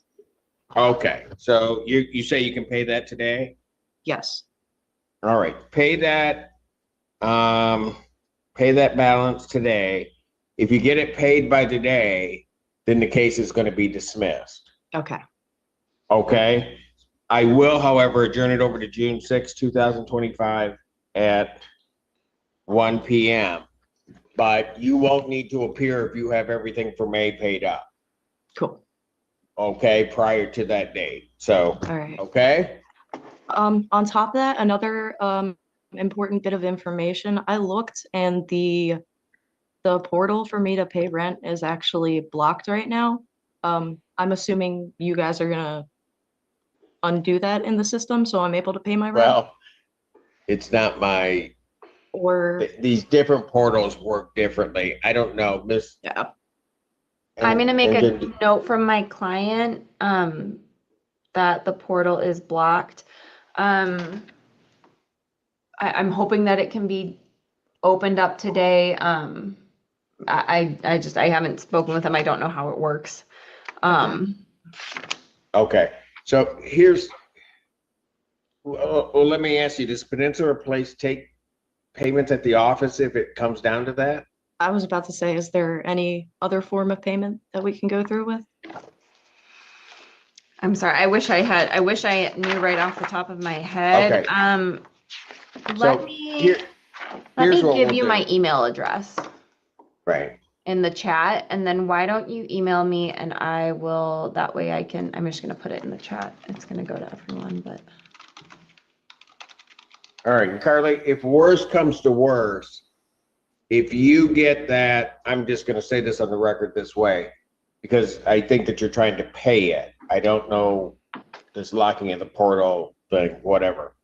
Yeah. If for whatever reason you can't get it paid or council can't work it out for you to get paid, then what I want you to do is I want you to get that amount in cash, bring it down to the court and put it in our escrow account. And then you still, if that amount's in my escrow account and I'll give you till Monday, because I'm not gonna have you stressed trying to rush today. Yeah. Get it down here by Monday. If it comes around to the 6th, I'm gonna dismiss this case because you paid or you tried to pay it, okay? That's fine with us, Your Honor. All right, so just see if that can work out, see if you can get it paid to them. If you can't, then pay it to the court and then I'll take care of it from there, okay? All right. And then just in case I do have to do that again, what was the exact amount for that again? I have a current balance, $2,579.10. All right, I was just making sure that definitely was correct, because that's, it varies from the document that I have right now, but it's fine. Right, it's gonna vary from the complaint. Yeah. And it's also gonna vary because of the court costs included. Yep, exactly. All right. Okay. All right. Take care. Thank you so Try to much. get that worked out. If you can't, then get it down here on Monday. You have a great weekend. You too. All right. Thank you. Thank you. Peninsula Place versus, is it Yaya Kissy? Jillian Engen for plaintiff. Hello, good morning. I'm Yai Good Fantasy. morning. Okay. So I got it near right, your name? Yes, close. Okay, hey, then I'm having a good day. All Yeah. right. All right, what is plaintiff's claim in this case? Your Honor, I have a balance including court costs of $908.18. All right. You said $8, 08? 908.18. Yes, sir. All right. And how are you intending on getting that paid? So after the, court was made, I paid $300. I'm planning on paying $200 today. And then within the next 2 weeks, I'm starting my second job Tuesday. So once I get my paychecks for the next 2 weeks, I'll be able to pay the remainder. All right. So you said you paid $300, right? That's reflected on the ledger, Your Honor. Okay, so that's already taken off. Yes. Okay. And then you say you can pay $200 by when? Today. Okay, so you're gonna pay $200 today. Mm-hmm. All right. And how much is your monthly rent? $689. $689? Mm-hmm. All right. So and it sounds to me like you've got a plan. It's just not going to occur to get this case dismissed by the end of the month. So get that $200 paid. Mm-hmm. Okay. And then I'll adjourn this out to June 6, 2025, 1 p.m. And then we'll see if we can work this out. Okay. Okay. All right. Okay. Thank you. All right. Thank you. You have a great weekend. You too. And sorry, Your Honor, is this in person? Yes, it's in person. Okay. Okay. I should have said that. Thank you for No, you're welcome. reminding me. All right. Thank you. All right. Mhm. You take care. Mhm. Court does call the case of Peninsula Place versus Amy, is it Diagne? Jillian Engen for plaintiff. No response. She is. Excuse me, Your Honor. Yes. Yes, this is Fantasy. She's my roommate. She was having issues with her computer, Can we give her 1 minute to just use my device? Okay, all right. Okay. All right, I I'll will- pass that. Okay. Thank you for letting me know, young lady. Okay. Peninsula Place versus Crystal O'Connor. Jillian Engen for plaintiff. I do see. Crystal O'Connor, you'll need to unmute. Oh, there she moved. Hi, Judge. How you doing? All right, I'm she's here. good. All right. All right, what is plaintiff's claim in this case? I have a balance including court costs of $2,472.88. All right. And Crystal, how are you intending on getting that paid? I have DHS. I'm gonna, when I get off of work today, I'm going to go to the office and get a ledger, what they need, and send that in. And then I also have Washington County Community Health trying to help me as well, but my appointment with them is not until June. Is when? Not until June. Okay, what day in June did you say? The 7th. The 7th. Okay, so you got community mental health. And then I also get paid on the 4th every 2 weeks. So I was going to put my whole check towards whatever was left. Okay, so let's do this. You're gonna do DHS, and then you got folks at Community Mental Health trying to help you. Yes. And then you're gonna get a check on the 4th. How much do you think you can pay on the 4th? They cut my hours at work, so my check's been $500. I was thinking $400. Okay, here's what I'll do. I'll put 400. I understand what you're indicating to me. And you'll pay that by June 4th. And then we'll have to figure out something. Do you know how much your monthly rent is? $863. I believe. $863. Yeah, Okay, I so believe. okay, so here's what I'm gonna do. I'm going to first of all adjourn this to June 6, 2025 at 1 p.m. Okay? You said June the 6th? Yes, next Friday. Okay, next Friday. Okay. Yes, that's at 1 that's at 1 p.m. Okay. Okay. Here's the other thing I need you to do. Do you know how to use a QR code? Yes. Okay. So you can either do that. There's a QR code on your screen. You'll have to swipe across because you're on a phone. Or if you look in the packet that was delivered to you regarding this court case, there's a form called a rental assistance form. You'll need to fill that out and get it down to the court by Wednesday. Okay, so which, because I got like 3 of them. I got 3 court dates in the mail. I mean, I got Right. 2 in the mail But- and 1 on my door. Right. Looking, hold on. Just look in any of those packets. There's a form in there called a rental assistance form. You'll just need to fill that out, especially if you applied through DHS. Once they give you what's called a tracking number, you'll need to fill that out and get that to the court by Wednesday. Okay. Okay. Okay. I think I got my tracking number already. 'Cause Okay. I put in the SER like a week ago. Okay. So what you need to do is make sure that everything is filled out on that form and that tracking number is on that form. Okay? Okay, I can do that. And you said by Wednesday? Yes, by Wednesday. Okay. Okay. Okay.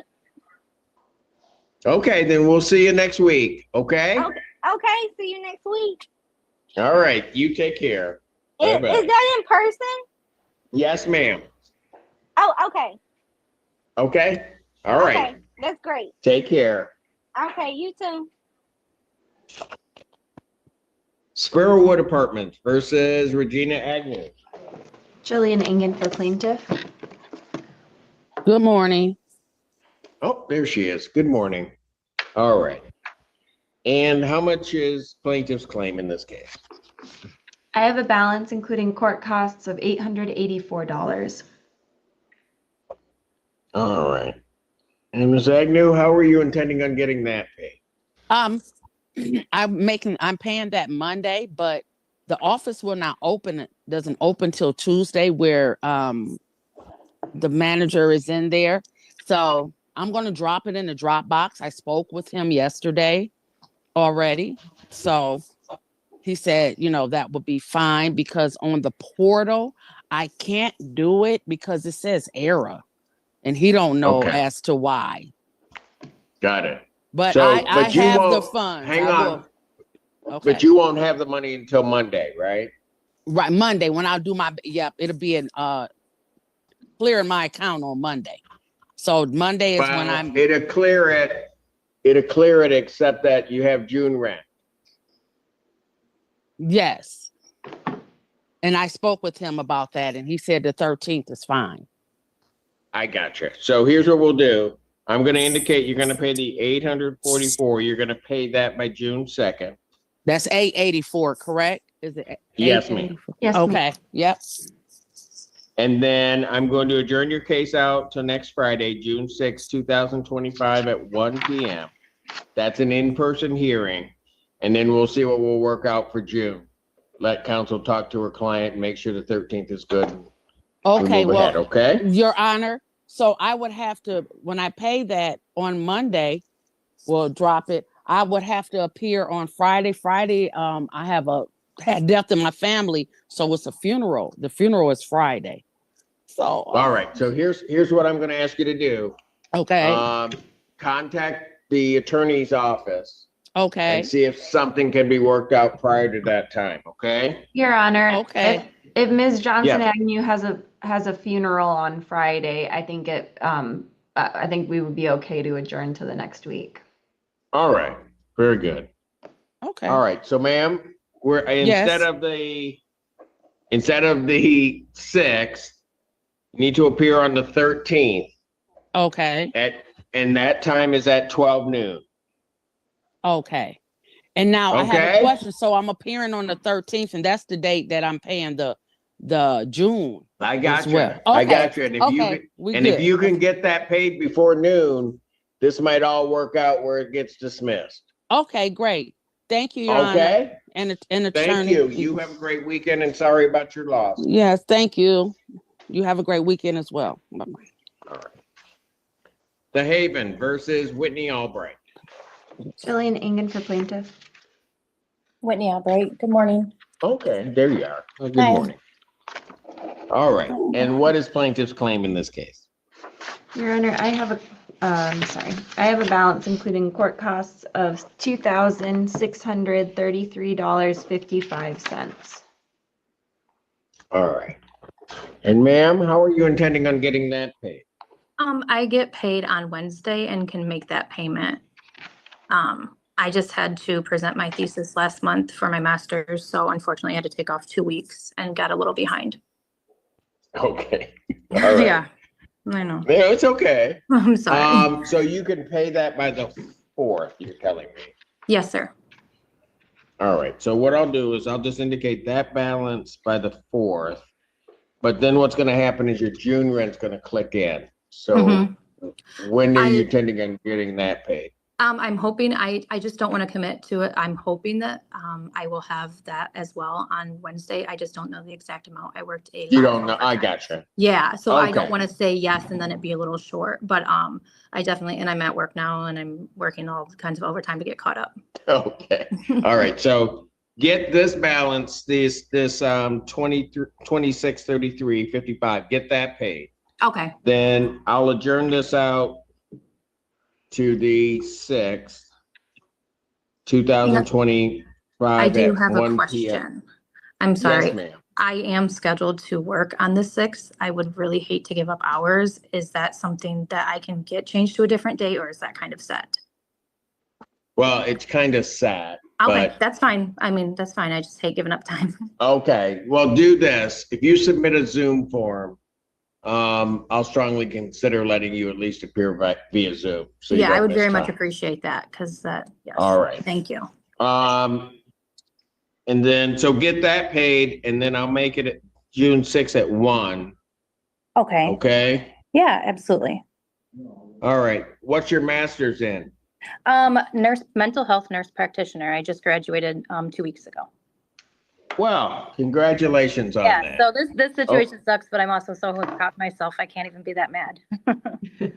Sorry, what'd you say? I said the situation being a little behind on rent really stinks, but I'm so proud of myself. So I can't even be that Well, and you should be, because Thank you. the thing is, this is just, in reality, this is just money, and we'll get that solved. You're right. But your education, nobody can take away from you, mad. I know, right? I'm so proud of myself. Thank you. All right, you should be. Thank All you. right, congratulations again to you. We'll see you next week. Thank you. I appreciate it. All right, take care. The Haven versus John, is it Cristiano? Cristiano, okay. Jillian Engen for plaintiff, Your Honor. I have a dismissal for this on my desk. And so I'm going to be submitting that to the court. Case is dismissed, that's without prejudice. And then The Haven versus David. Jillian Engen for plaintiff. David Green. Do not have him present. I don't think she's been sworn in. You did swear. Oh, I did swear in. All right, you may proceed. Thank you, Your Honor. I just want to double check one thing briefly. Unless Your Honor knows if he was personally served. I'm pulling it up It right was now. serviced by Posted. attachment. Okay. Yes. Your Honor, plaintiff, this is a case for non-payment of rent. Rent to retain possession is $2,250.48. Court costs are $175 for a total of $2,425.48. Plaintiff is requesting a default judgment for possession only with a writ to issue after 10 days. Judgment to the plaintiff, that's by default for possession, redemption amount, any amount requested with writ issue in 10 days. Yeah. Recalling Peninsula Place versus Amy Diagne. Jillian she's there. Engen for plaintiff. Yes, hello. Hello. Okay, I'll need you to turn on a camera at some point. Oh, she almost did. Okay. All right. Okay. There she is. Okay. And what is plaintiff's claim in this case? I have a balance including court costs of $1,847.54. All right. Ma'am, how are you intending on getting that paid? So today I can pay 200 today. And then I can try to pay that on the 10th. The 10th? Okay. So we'll see if you can work something out with your landlord. You pay 200 today, and then how much is your monthly rent? $689. $689. Okay, so that's going to click in. So let me do this. I'll adjourn this out to June 6, 2025 at 1 p.m. Okay, that's an in-person hearing. And so you pay the $200 to him today, and then come down here on the 6th, and we'll see what we can work out. Okay? Okay. All right. Thank you. Thank you. Bye-bye. And I think that's it for you, Miss Engine, is it not? I think that's it. Thank you very much, Your Honor. Okay. Take care. You too.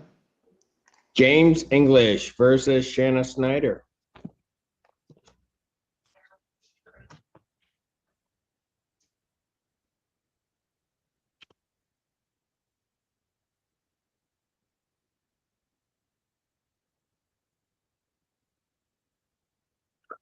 It says to start your video. There you go. Hello, Hello, what's your name, sir? James English. All right, this is a termination case. And do I have Shauna Snyder present? And I do not have a response. And just checking some things in this case. Is there a lease in this case? No, She's not on the lease, Tom, she's not on the lease. but the lease is against. I'm sorry? She's not on the lease. Okay, but hang on a second. There is a lease attached. Yes, there is. But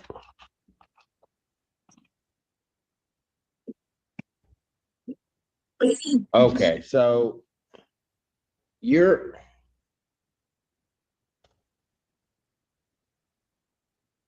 guys are gonna have to explain this to me.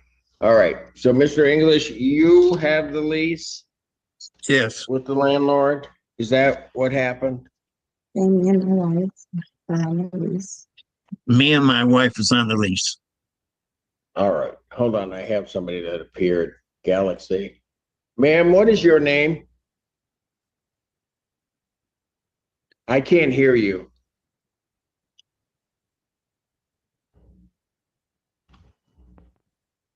I still can't hear you. Let me ask you this, ma'am. Are you Miss Snyder? If you are, nod your head. Okay. And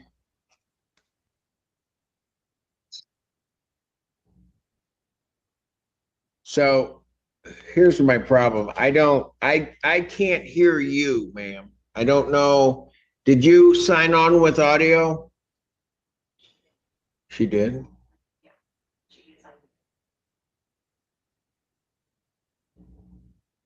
I still can't hear you. All right, ma'am, do me a favor. Let me just, this is my last case in this block, but why don't you, ma'am, Miss Snyder, if you're understanding me, I need you to sign off and sign back in, and let's see if that will work. Okay? All right, so to the Englishes, I'm gonna pass the matter a moment, wait for her to sign back in, okay?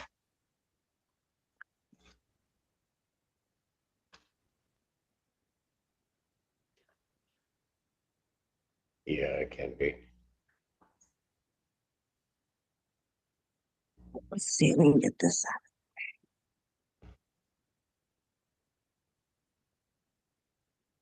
So you're gonna explain this to him, or you're just gonna sit there? What? You Yeah. really didn't understand it. You just not explaining it. Well, do you want to speak for him? No, I can't. I shouldn't. It's between you and Sheena. Answer his questions, but explain it to him. Yeah. He didn't understand because it said zero due. Right.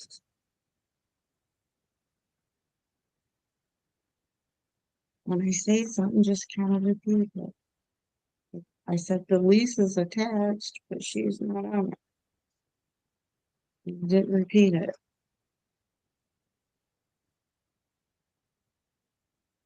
You put it on private because he's reading it right now. That's funny. Huh? Did you understand them? Yeah, you did. Yeah.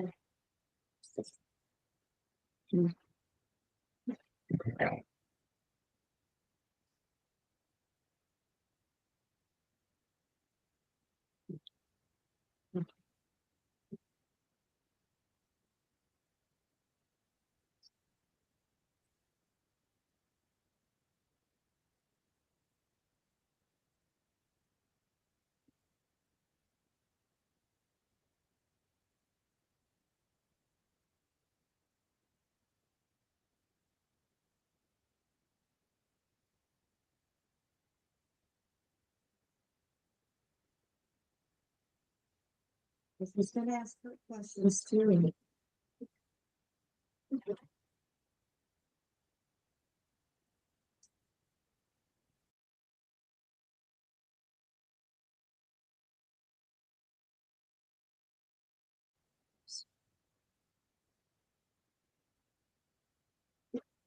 Oh, figures last case of the day. Yes. Well, now she's just, oh, there she is. And Okay, it's Miss Friday. Snyder.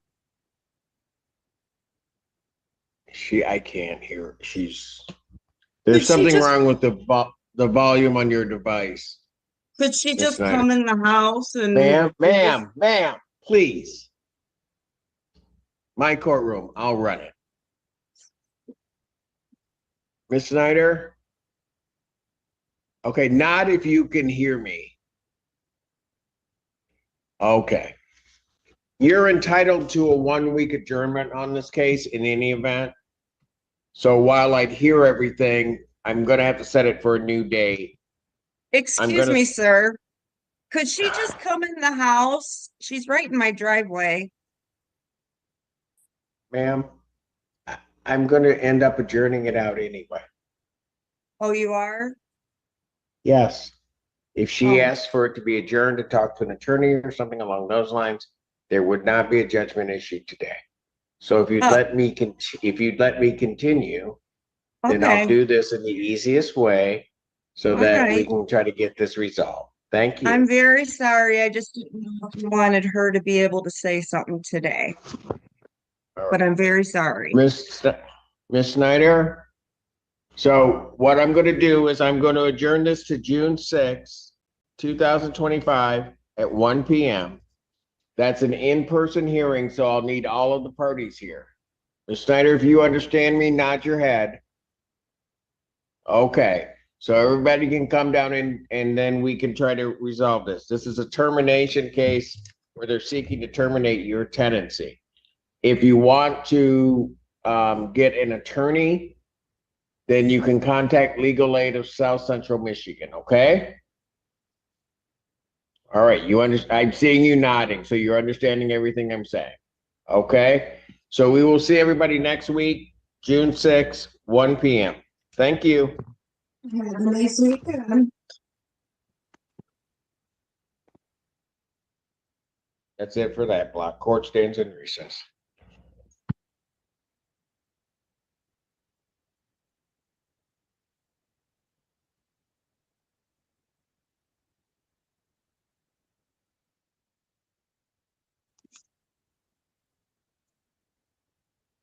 What's that?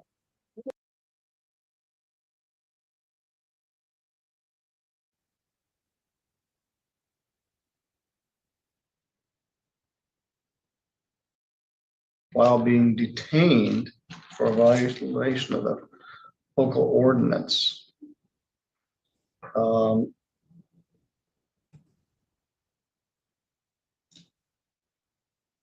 Anyway, they stopped you on March 14th on your bike and you gave them a false name. Is that correct? Yes, Your Honor.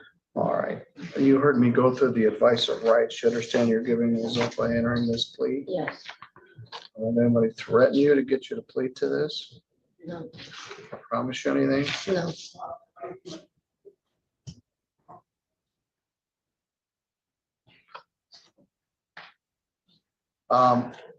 Why'd you give them a false name? Because I had warrants and I got picked up and I did my time. I talked to you when I was in jail about this. Yes. How long were you in jail? Almost 7 weeks.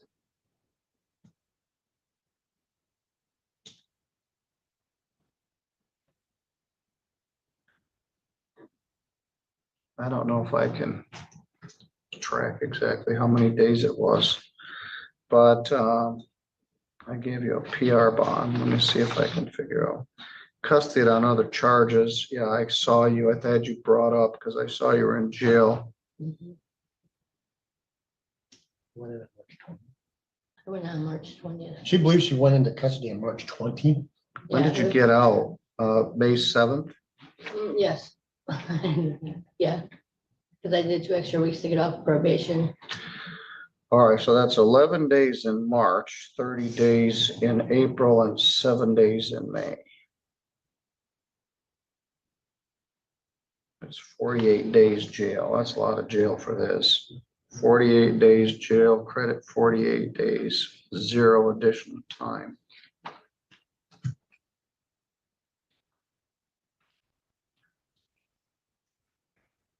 What are you doing now? I'm working. All right. Where are you working? I work for a guy named Marcus Concrete. All right. I'm gonna just give the state minimum fine of $125. I'm gonna waive the fine and the attorney fee. You already owe me $1,985, and I think you're on a payment plan. No, I don't think I have a, I'm gonna stop by though after I leave here because that was my next stop while I'm here. All right. I made the fine as low as I could. Thank you.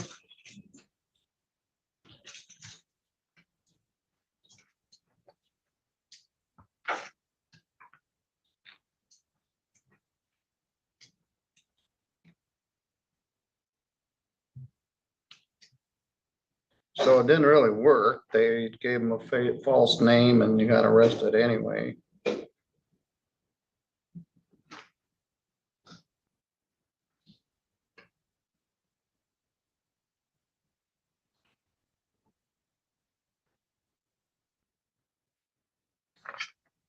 All right, it's short. Why don't you go out to the counter? I'll have the bailiff take you out there. You can make this part of your payment plan.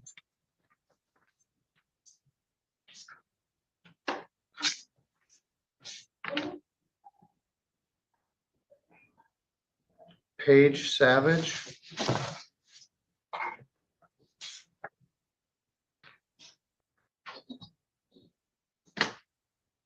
Good morning, Ms. Savage. Hello. I met you at your arraignment. You're here again today with your lawyer, Mr. John Bush. This is an ordinance case. I got charged with operating with a high blood alcohol level, which I'm not sure they can do under ordinance, but that's a misdemeanor punishable by up to 180 days in jail and a fine of up to $750.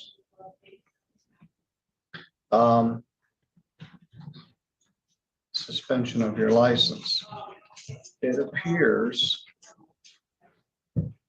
that the prosecutors agreed to reduce this to operating while intoxicated to dismiss the high BAC. That's, and I don't know if they have jurisdiction for that, but they would have asked the St. Joe County prosecutor to take the case over if it didn't resolve today as an OWI. All right. What does your client wish to do here? She wanted to plead to the straight All right. OWI today. Let's talk about that, Ms. Savage. This is a lesser charge, but it's still got some consequence. It's punishable by up to 93 days in jail, fine of up to $500. Carries 6 points on your driver's license and will require that your license be suspended for a period of time. Do you understand? Yes. All right. Other than the plea agreement here, did anybody promise or anything to get you to plead to this? No. Or threaten you? No. All right. And I looked at this the time I saw it. As far as I can tell, your driving record, I think, is got a little stuff on it. She would be a good candidate for sobriety court, but for the fact she doesn't have the prior Two priors. She has 2 prior MIPs. I guess we could discuss it. I'll give you a referral.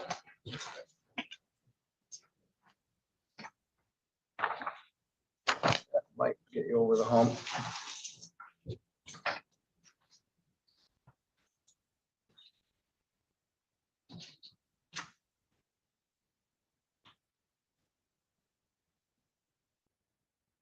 What do you do, Miss Savage? I am a manager at Dairy Queen. Oh, yeah, you told me that. Yeah.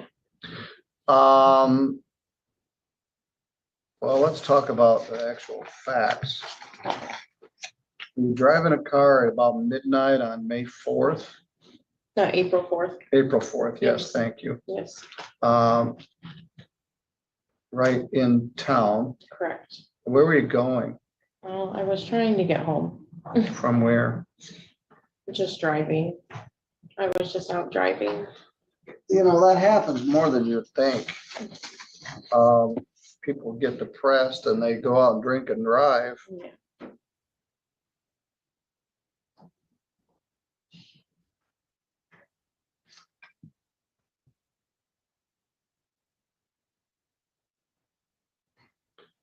If you get this charge, you're gonna get your license suspended. if you go in sobriety court, you could potentially get an interlock.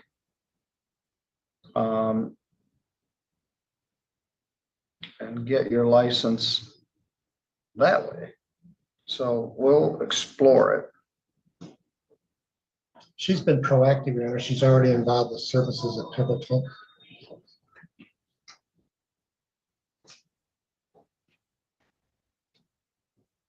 Well, John, let's pick a date for a sentence in this matter.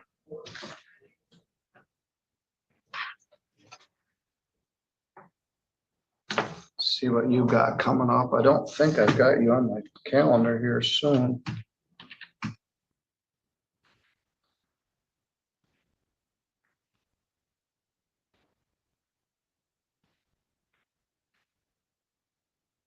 How about 10 o'clock on Monday, June 16th? Does that work for you?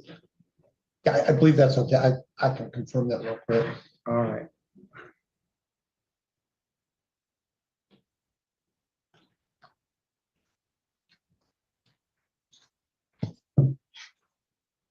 So, who do I take the sobriety court referral to?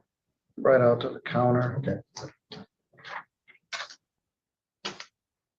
I'll talk to Autumn about it. She's not here today, but it may be an interesting expansion. She does seem like an appropriate candidate for it.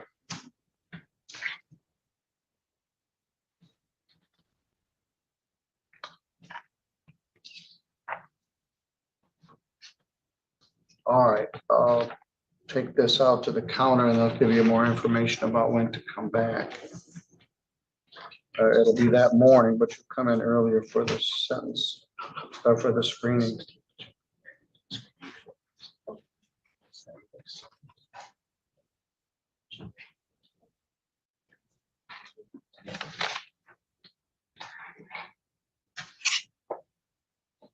Mr. Truckies. Mason Booth.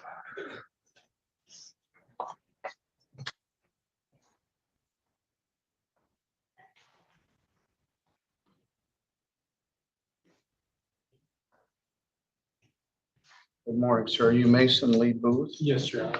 Mr. Booth, you got charged with operating while intoxicated, similar to the last case. In your situation, the prosecutors offered to reduce this to impaired driving. The good thing about impaired driving is it allows you to keep a restricted driver's license to drive back and forth to work. I'll use my glass. Oh, here, I've got one. So let's talk about impaired driving. That's a lesser included charge of operating while intoxicated. It's punishable by up to 93 days in jail and a fine of up to $300 maximum. Carries 4 points rather than 6. And it would allow you to keep a restricted driver's license to drive back and forth to work, school, other limited purposes. Do you understand? Yes, Your Honor. And are you going to plead to that charge? Yeah, we're going to set the last pretrial. Oh, I misunderstood. There's an extremely high possibility this is going to resolve. We just met briefly this morning. Okay. And I wanted to have a face-to-face conference with him before he makes a decision. Okay. All right, we'll set a final pretrial. When did you call your lawyer? I work nights, so I work 6 p.m. to 6 a.m. So I'm either sleeping.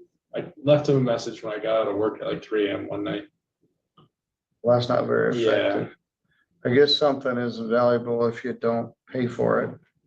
We're paying for him to represent you. You could get on the bus and call your lawyer in advance. But I understand Mr. Bush's position. He wishes to have a real live consultation with you, which you should have done before this. Yes, sir. So you just wasted our time here, but I'm here all day, every day. So this was at 3 a.m.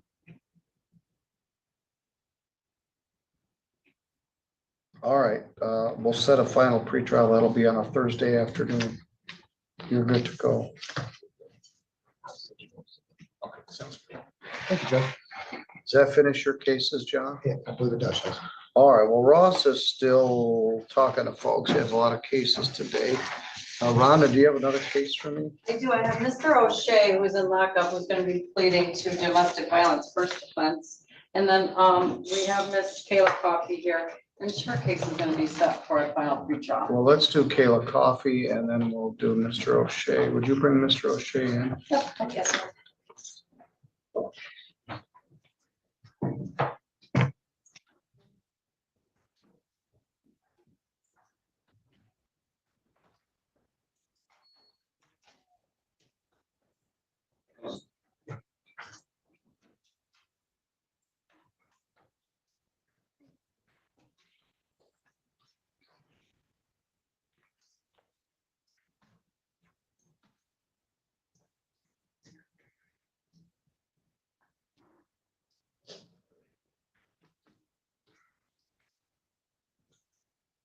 Good morning. Are you Kayla Brianne Coffey? You have to speak your answer. Oh, sorry.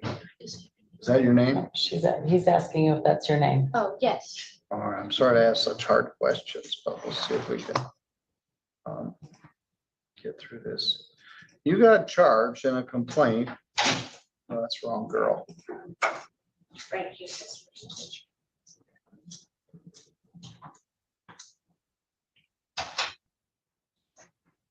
Darn it, did the same thing.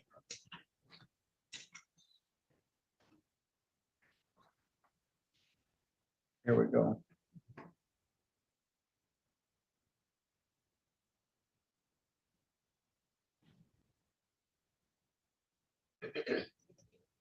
The complaint alleges that on or about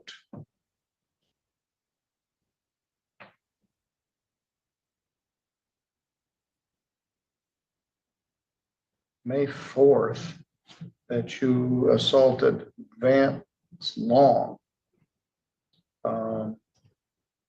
someone you had a relationship with. That's a misdemeanor. It's punishable by up to 93 days in jail and a fine of up to $500. Also would prohibit you from using a firearm.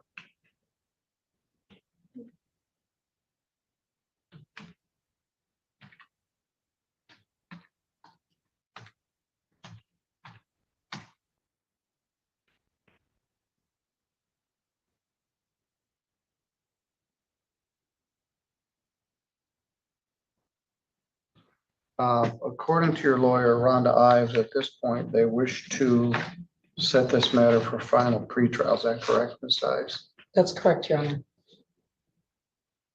I can't tell that you owe us any money.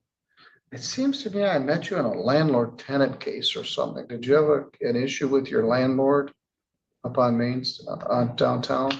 There was like a thing with my mom's ex-boyfriend where he owed him a bunch of money and stuff. All right, maybe that wasn't your case. At any rate, it does appear that you're in compliance with the terms of your bond. You're not to have contact with this person, Vance Long. Where are you? Let me just ask, are you still at the South Main Street address? Yes, I am. And where is Mr. Long? I think he's living with his father. Okay. All right, you don't owe me any money. You appear to be in compliance with your bond. We'll set this for a final pretrial. What the prosecutor has offered to resolve the case is a plea to domestic violence with a deferral. There's a specific statute that allows the judge, with the prosecutor's consent, to adjourn, to remove the conviction from your record as a matter of public record if you successfully complete a probation. That would include an anger management or domestic violence course, and we have a specific class for women. That would not prohibit you from using or possessing a firearm, and it would make the charge non-public if you completed the probation. So you can discuss that with your attorney, and I'll see you, we'll sit down with Ms. Ives, schedule all these for the same day. Do you have any questions? I know. All right, you're good to go. I'm thinking about doing my hair in that color.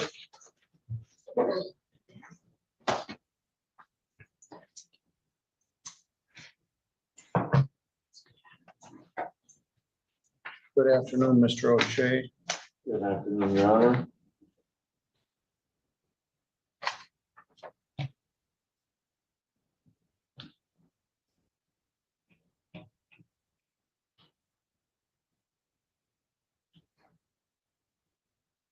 $27 days credit.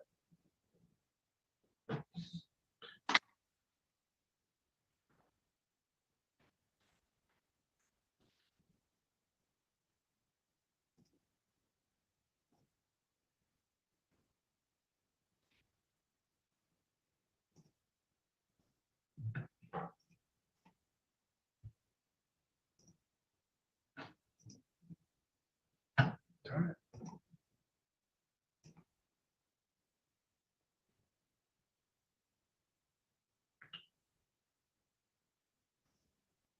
This is file number 25819 SM, People versus Jesse Joseph O'Shea. Mr. O'Shea is charged with domestic violence, second offense, alleged to have occurred on March 3rd in the village of Colon. The person assaulted was someone he had a dating relationship with, Marissa Smith. This is charged as a second or subsequent offense, making it punishable by up to a year in jail. They charged 2 counts of that. Prosecutors agreed to dismiss all of those for a plea to 1 charge of domestic violence first offense. Domestic violence first offense is a misdemeanor, punishable by up to 93 days in jail and a fine of up to $500. It carries no points, but it does carry a firearm restriction to use or possess a firearm, but you already have that. Are you going to plead to domestic violence first offense? Yes, sir. Anybody threaten you to get you to do that? No, sir. Or promise you anything? No, sir.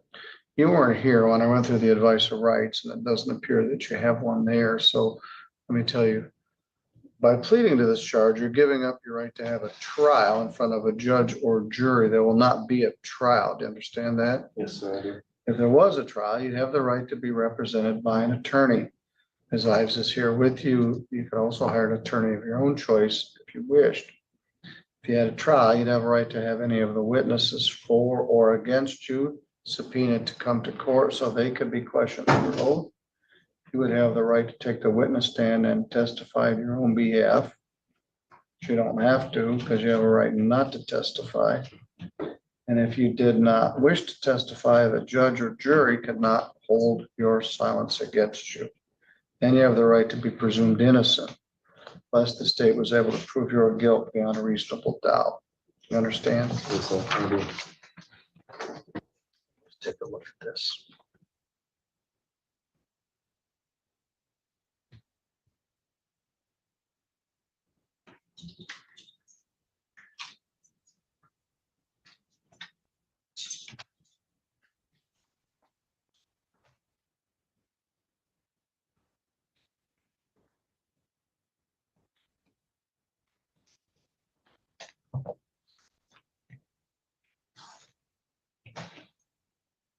Were you living in Colon at that time?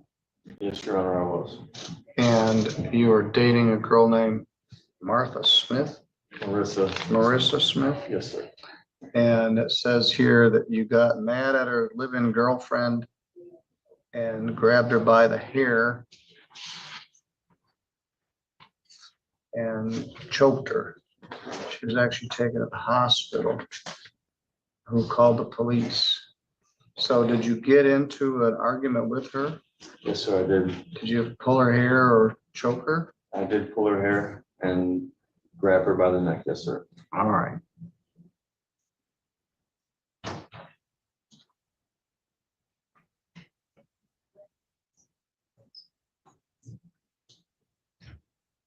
Rhonda, you're here next Wednesday.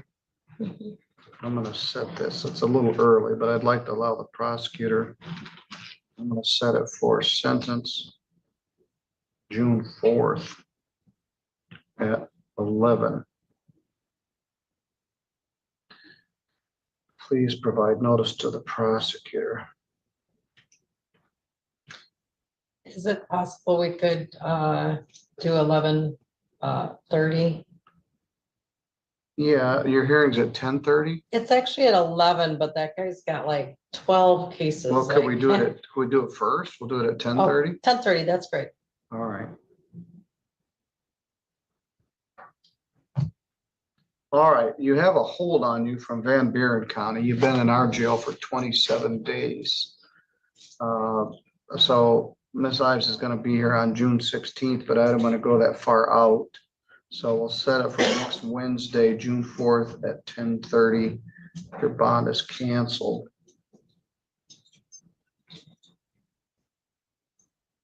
I want you to post bond and go to Pawpaw.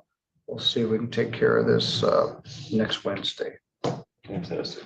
You're good to go. Thank you very much.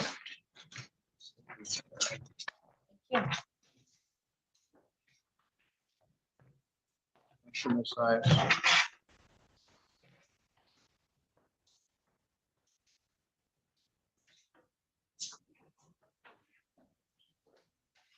All right, I have a walk-in arraignment, if I understand this morning. That would be Mr. Mustafa Stewart. Would you come up to the podium?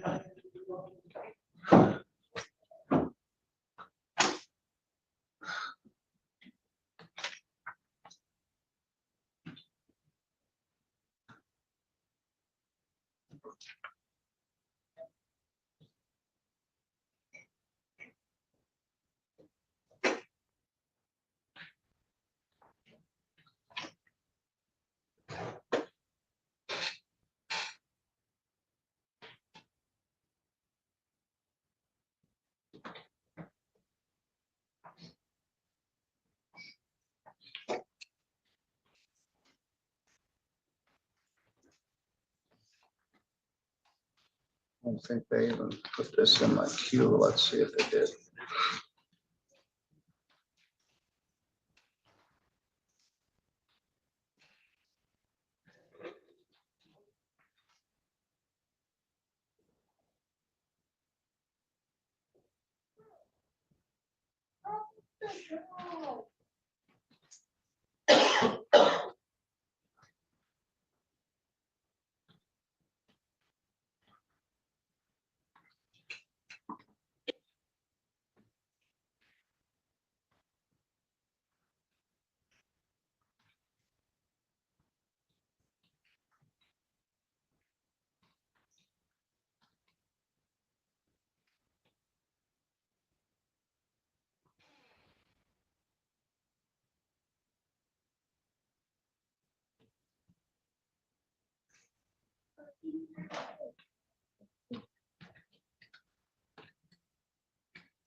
All right, Mr. Stewart, this is a ticket from the Village of Constantine. You got a charge of driving without a valid operator's license, which isn't all that serious of a crime.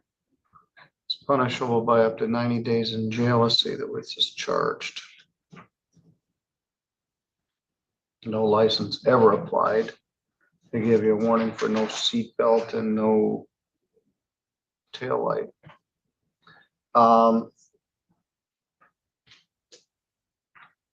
Driving without a valid license ever acquired is a misdemeanor. It's punishable by up to 90 days in jail and fine of up to $100. You fail to show up for your arraignment. I indicated there may be a problem with your notice and try and order to show cause on May 15th.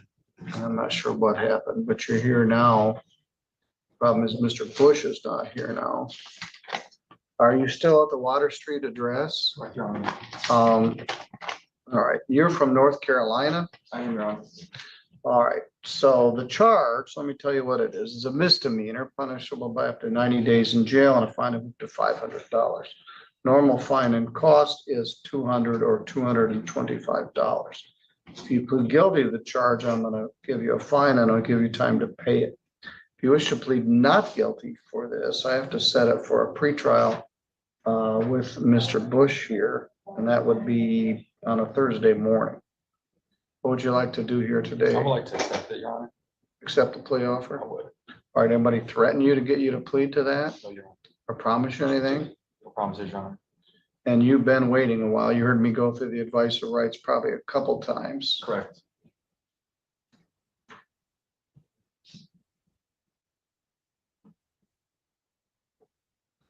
Anybody threaten you to get you to plead to this? No. Promise you anything? Negative. All right, I'll give you the same piece of advice I give to lots of people. If you're driving around with a suspended license, wear your seatbelt. It gives the officers a reason to pull you over. All right, so did you get pulled over at about midnight on April 18th in Constantine? Correct. Was your license not valid at that time because you got issues in North Carolina? Correct. That's right, Your Honor. All right.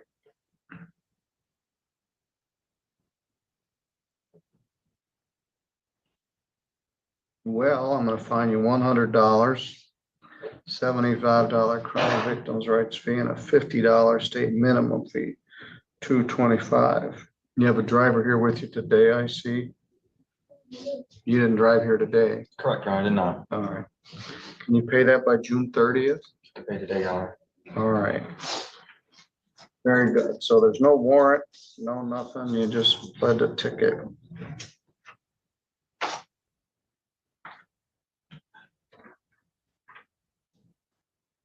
Excuse me, Your Honor. Yes, sir. I believe the deputy that brought me in, she Yeah. said I did Did what? have a warrant or something. Well, like I've that. just recalled it. Thank you. I don't know how that works. So, okay.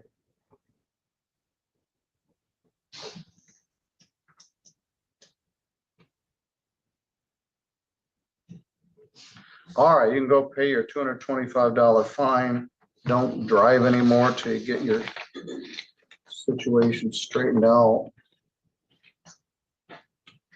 But we got the matter taken care of. Thank you, Your Honor. All right, you're good to go.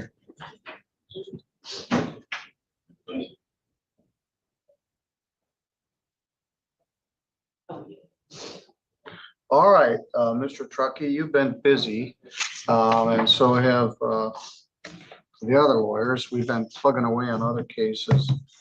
What are we gonna do with Ms. Destiny Ford Morse? Well, she's actually the last one I've got in my order of operations here. I've got to go see her. I have an offer that's gonna. All right, she's in the lockup. Yeah, it should resolve it. It should be, there's an offer of impaired. All right, let's talk to Sinquest Furlough.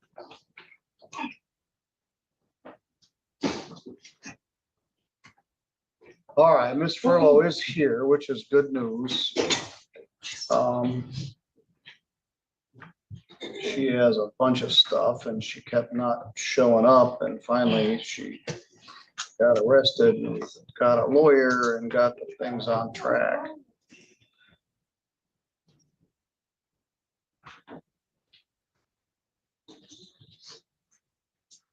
So these are multiple files. 24964 charges no valid operators license from June 1st of 2024. That's an ordinance case, I think Three Rivers. File 25359 SM alleges 2 counts of domestic violence and assault and battery from February of 2025. That's under state statute. File 24912 ST alleges driving suspended second offense from May 23rd of 2024. That's under state statute.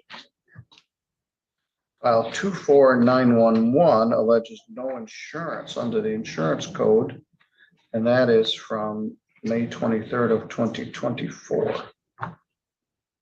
File 25358 is a retail fraud charge from December 2nd of 2024, charged in February of 25. And then file 24861 alleges that on April 16th of 24, she was driving without insurance, left the scene of a property damage accident, had open intoxicants, had no valid license and no valid plea. Some of these are old because Ms. Furlow was trying to stay under the radar. I kept trying to get her to come turn herself in, and finally she just got arrested. So you're going to ask that we set all these for a final pretrial? Yes, Your Honor. These are complicated, Ms. Furlow. We've got driving offenses, we've got assault offenses, we've got theft offenses, we've got insurance offenses. And they were going to try to work out maybe some sort of a overall plan. You already owe $846 in other unpaid fines and costs. 2 of those are booking fees, which I can just make them go away. You never did pay on that truancy case from 2019. So there's a lot going on here. So you're entitled to have a trial on every one of these if you wish. But for the time being, we're going to just set everything for a last pretrial. Okay. Yes, Your Honor. There's been some package offer discussions on the state cases, but there's some dispute as to the validity of some of them. So hopefully we can get it resolved. All right. The good news is, Ms. Furlow, you don't have any warrants out for your arrest. You've been trying to dodge the raindrops for a year. So you got picked up, you got a bond set, you got a lawyer. Don't do any more dumb stuff before I see you next time. You've already got about 7 cases. I'm not. All right, we'll set all these for a final pretrial. It may set nothing but this because it may take us a while to do this, but we'll set it on a Thursday. You also had an eviction case. So are you still here? You're still here in Centerville? No, they put me out for saying I hit that man with the car. All right, so where? I'm at my mom's. All right, so you got her address? I've got an address. All right, very good. Show up for everything. I am. All right, so now, no warrant, no nothing. You got a bunch of stuff pending. Yeah. But you can walk down the street without worried about getting arrested. I've been doing a lot of walking too. All right, I will see you on a Thursday afternoon. I don't know what day it is yet. Okay. Thank you, Your Honor. Thank you. Yeah, you don't stay in touch with me. He needs to see Miss Okay. Ford Morse back in the back. You got any other cases for me right I now? do have a couple resolutions here. Okay, well, Judge.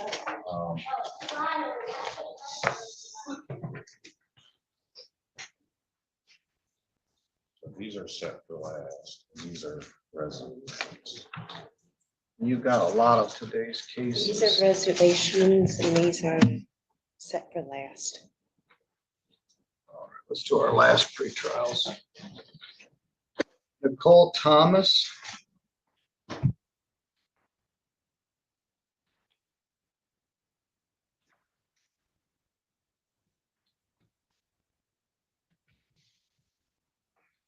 Good morning. Are you Nicole Danielle Thomas? Yes.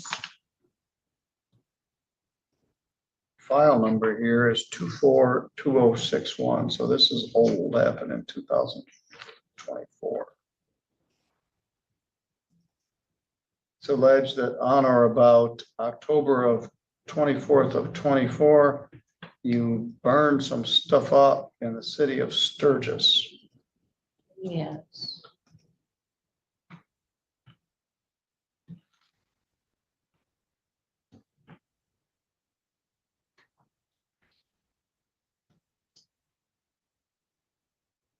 And apparently it was a shirt and some property inside a house.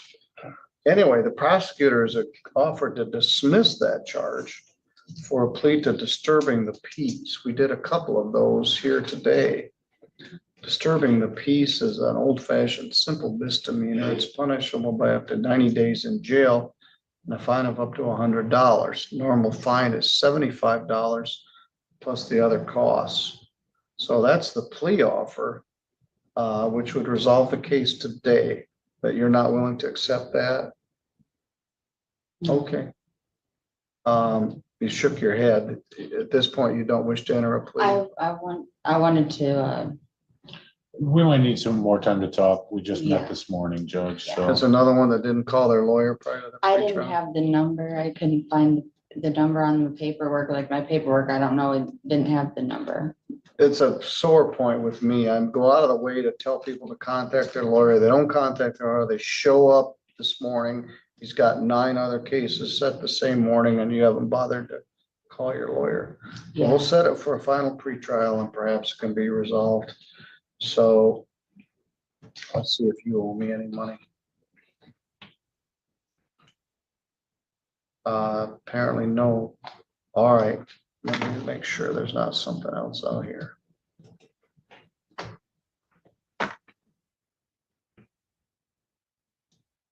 The offer seems quite reasonable.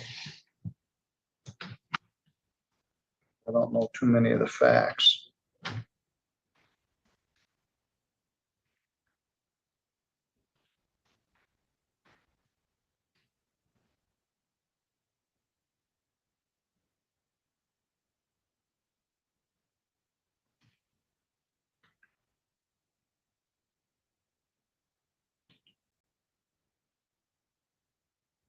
All right, you're good to go, Ms. Thomas. I'll see you Thank on you. Thursday afternoon. Fine. David Johnson. Thank you. Take care. Good morning, Mr. Johnson. Good morning, sir.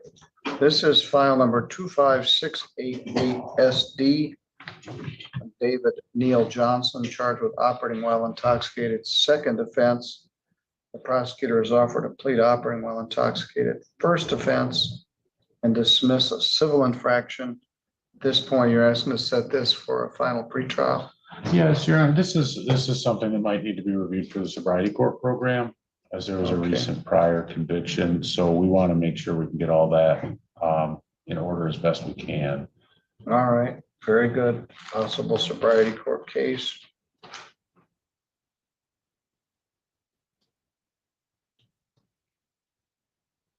I've known Mr. Johnson for many years. I might like to get a hold of him for sobriety court, but we'll see how that plays out. All right, we'll set a final pretrial on Thursday afternoon. Mr. Johnson, you're free to go. Thank you, sir. Mhm. Take care. Get that assessment schedule, like today. Call. Okay. Oh, clean the courtroom. Yes, sir. Take care. You too. Kiara Fennel. She just stepped out, Your Honor. All right, well, let's do Michael Ashbrook.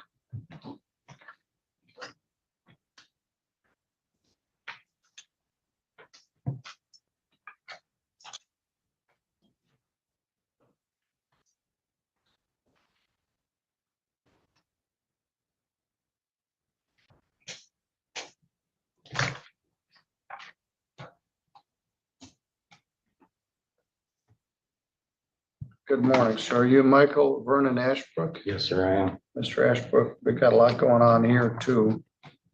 File 25696 SM alleges no insurance under the insurance code and failed to obtain a Michigan plate. That's from April 13th of 2025. The no insurance carries up to a year in jail and a fine of not less than $200 and not more than $500. File number 25415 alleges no insurance once again on March 6th. And a charge of registration plate, so the same thing. File 25368 charges no insurance on February 28th. So there's 3 counts of no insurance and 2 counts of no plate. What's the plea offer, Mr. Truckee? So in these state cases, it's 1 count of no insurance, to settle all the state cases. And then there's an ordinance case that he's gonna plead to impeding traffic. That's correct. See, I figure out which one that is. Yeah, I think it's written on maybe one of the state It is. ROAs. It's Um,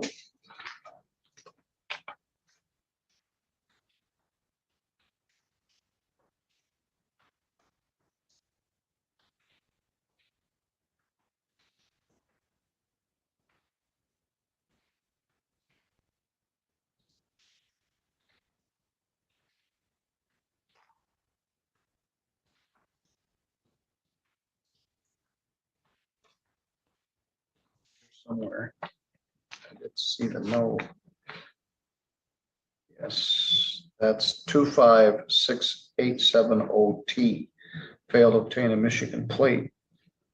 Were you driving the car on March 13th or April 13th without a proper plate on it? yes. All right, and the prosecutors show that as impeding traffic.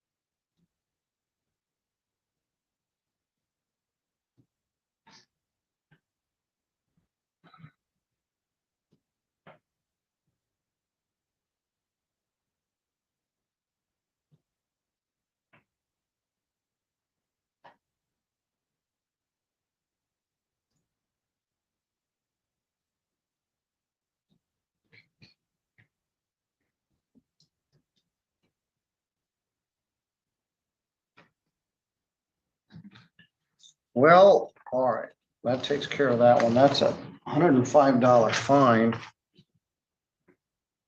by fee schedule due by June 30th. Impeding traffic is a civil infraction. It's punishable by a fine, but it's not a crime. It also doesn't carry any points.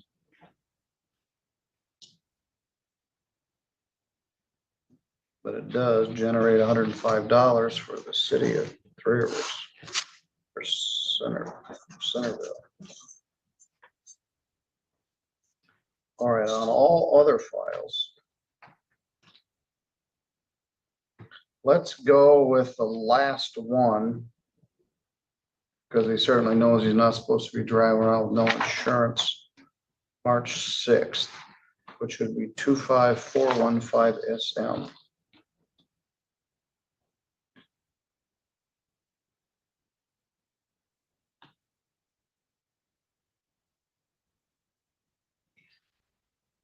Dismiss all remaining files.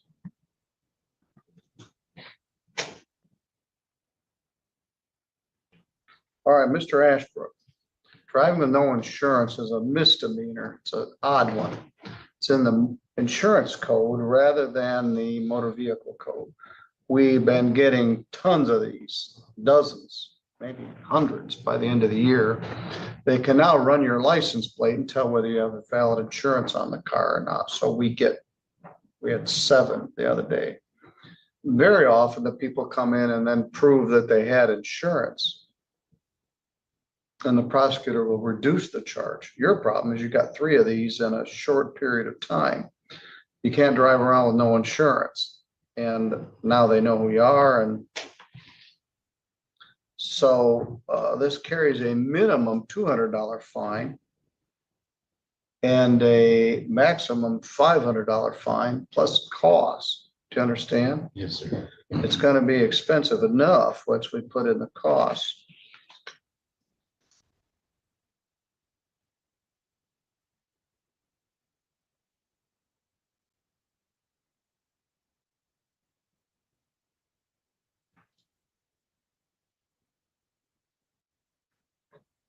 Were you driving on that day, March 6th, without valid insurance? Yes, Your Honor. All right. Now, apparently you aren't suspended, or they would have given you some tickets for that. Let's take a look.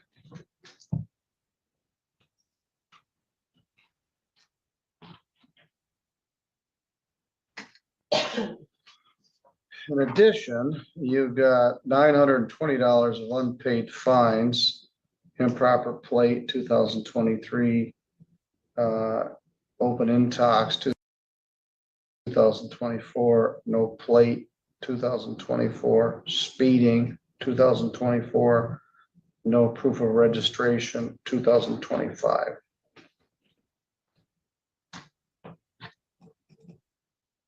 So you don't pay your fines and you keep driving around without any insurance. Your license is now restricted.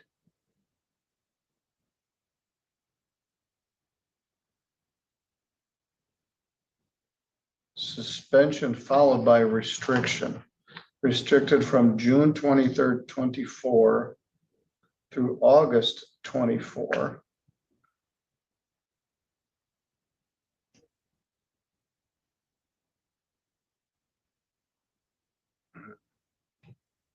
You need to go to Secretary of State, see if they can get your license back. What do you do, sir? I worked at Atlantic Paper. I worked at the paper mill in Sturgis. If I put you in jail for about 30 days, you're gonna lose your job? Oh, yes, sir, I would. May I, I'd like to note that Mr. Ashbrook did provide proof of valid registration and insurance that's current with very good State Farm out of Three Rivers, I believe. Sturgis. Sturgis. Agent Lynn Nash. And I've inspected those and they appear to be. All right, legitimate. so you keep driving around with the improper plate. You got a couple of them. You never paid the fine. Open intox, you never paid the fine. Are you on a payment plan? Yes, sir. Yes, sir. All right, when did you make your last payment? Just the other day. All right. Last Monday, when I was Wednesday. No. This is just dumb. Driving around with no improper plate is real dumb. I'd offer a bit of an explanation if you'll hear it. Okay, Judge. sure. There was a divorce for Mr. Ashbrook that led to, I think, some turmoil with just like who's what, where do I live, all that nonsense that comes from a divorce. So it's not a justification, but it's an explanation for the repeated violations, the effort to get that stuff sorted out. So I think that put him behind the eight ball a little bit more than normal. Laura, could I have some register of actions? I think I have one here for this charge.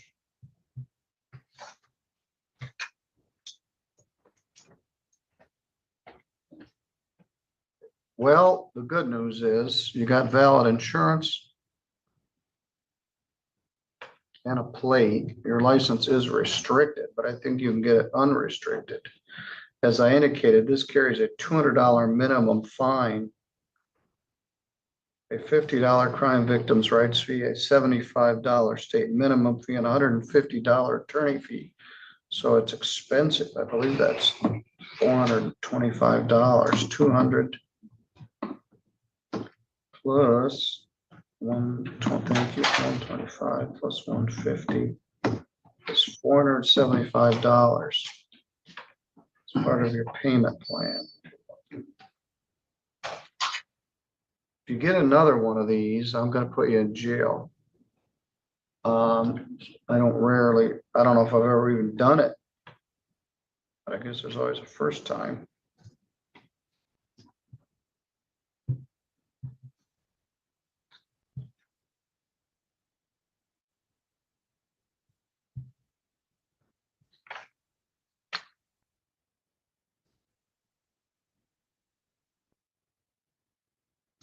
All right, I'm gonna have the court officer, you owe 105 in the other one.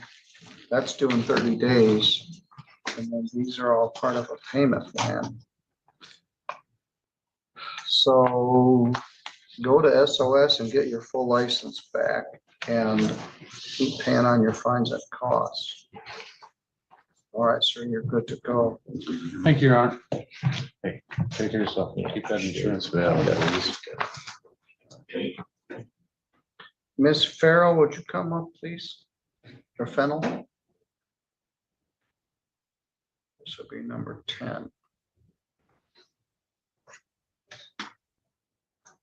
Good morning. Good morning, Your Honor. As soon as you got up and walked out of the room, I called your case, so that's how that works.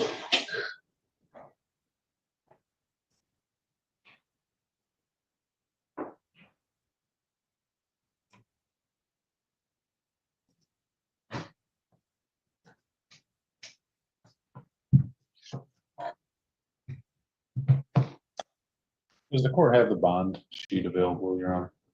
I'm looking. Okay. Let's see what we got. Yes. Okay, I just want, this will be a note. All right, this is Kiera Dawn Fennel. That's you? Sierra, yes, sir. Sierra, I'm sorry. That's okay. You got charged with domestic assault. Let's talk about that. The complaint alleges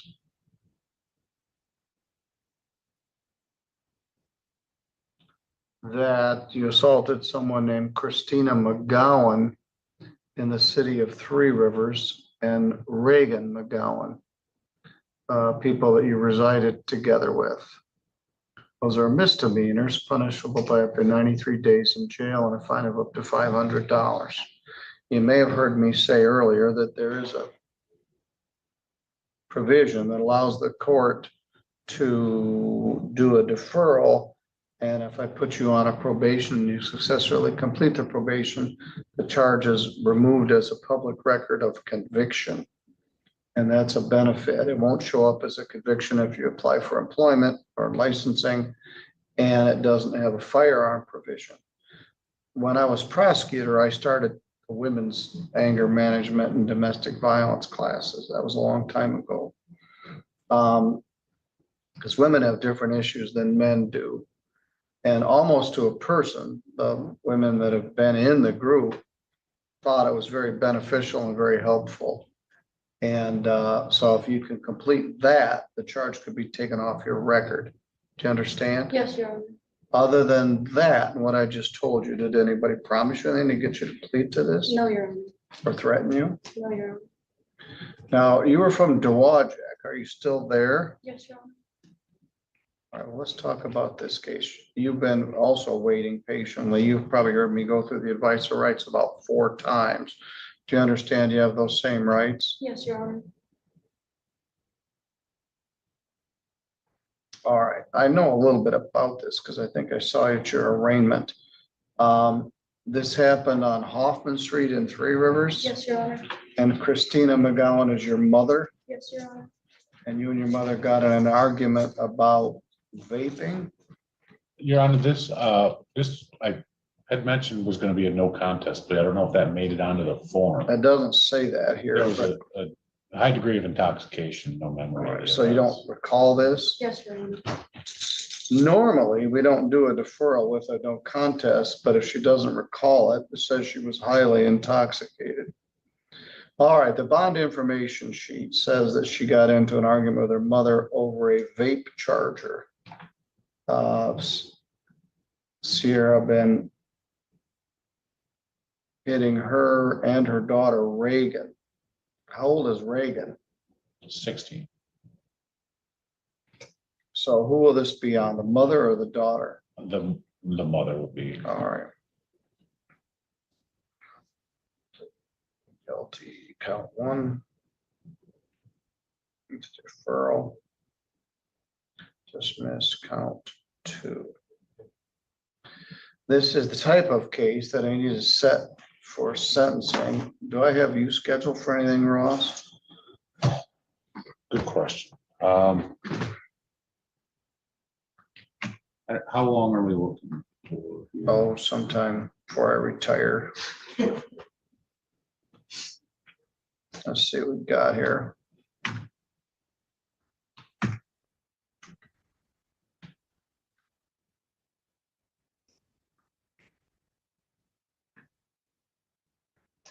Locked up.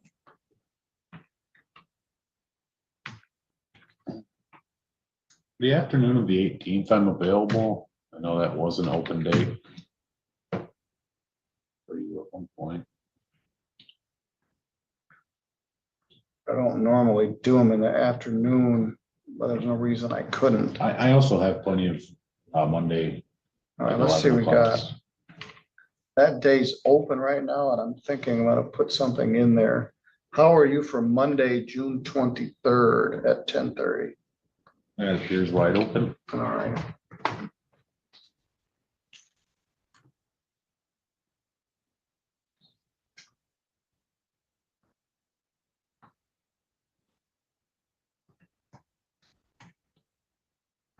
What do you do, Miss Fennel? I'm training to work at my Nana's foster care home. At Manus? Her grandmother operates adult foster care facilities, or facility in Dowagiac. Oh, in Dowagiac, okay.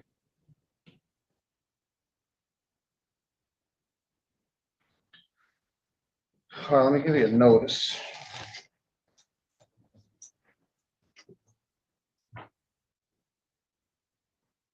What did we do with the no contact provisions, Ross?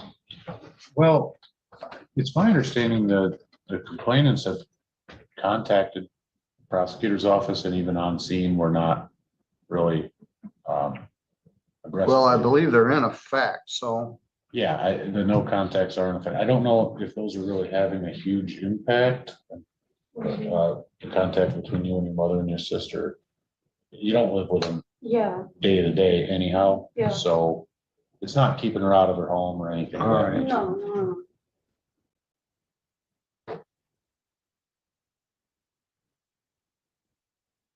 All right, we'll do the sentencing on Monday, June 23rd at 10:30.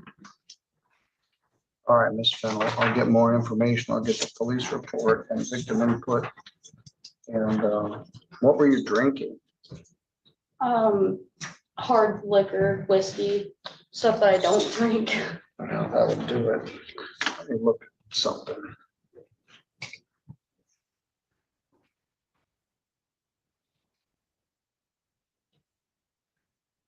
Your blood alcohol at the time of booking was 0.182.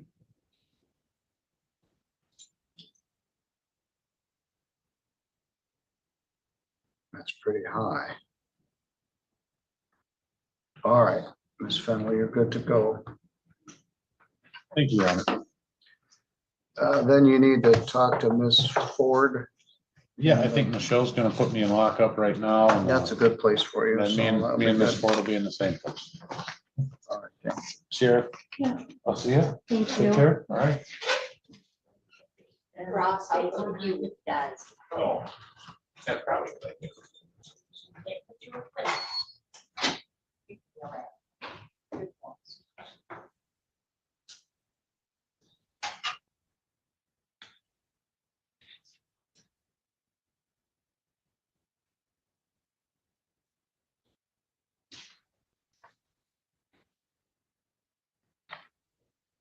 She was our 10th plea. I think our next one will be our 11th.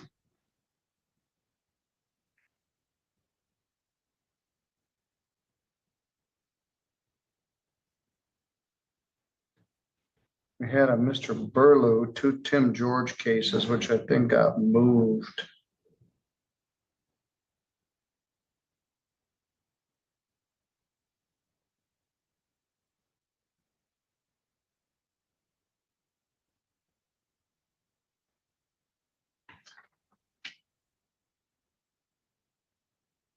Don't know what happened to Jerry Howard.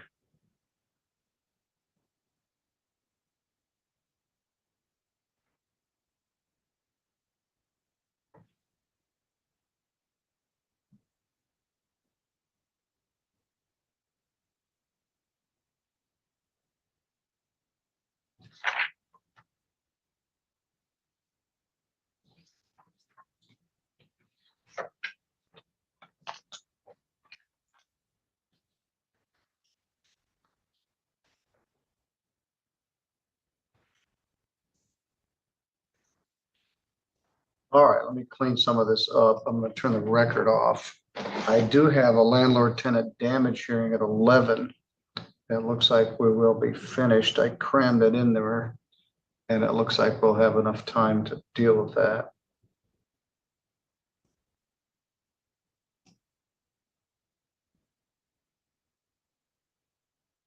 As I mentioned, we have about 7 people that got arrested last night that I may need to deal with this afternoon. So that will keep the day busy. 2 magistrates are gone. Judge Pattison is gone. So I'm at.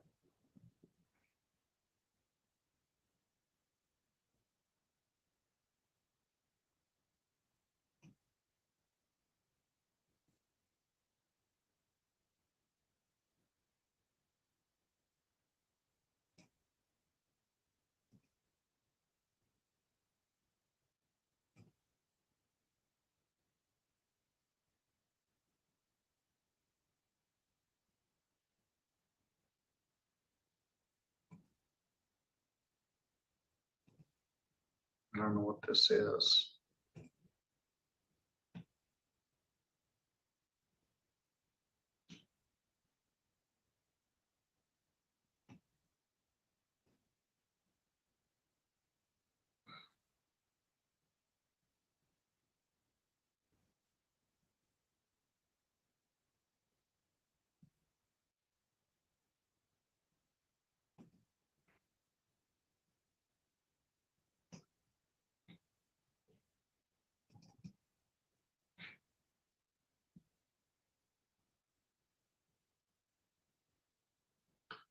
The construction is done at the jail. I was advised this morning.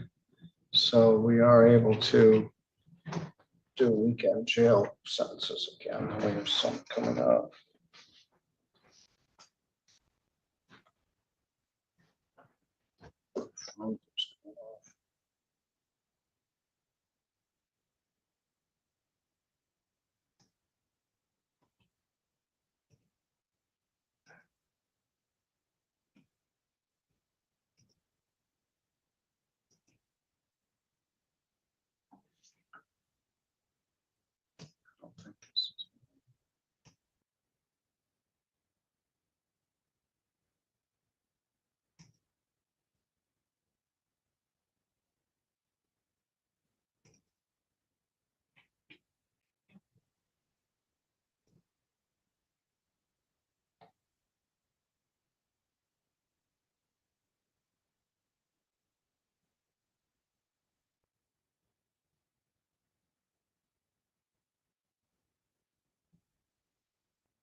Okay, I think this lady may be a very last case.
Okay, we'll wait for this lady.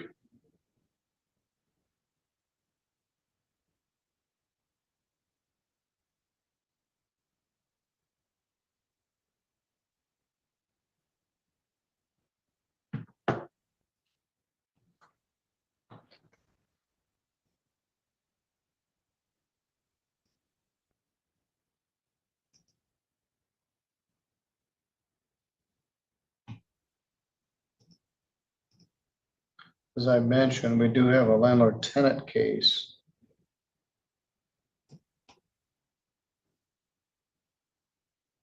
At 11. On a money damage hearing. We'll see if it's contested or not. It has been a long morning. I've been in this seat for about 2.5 hours.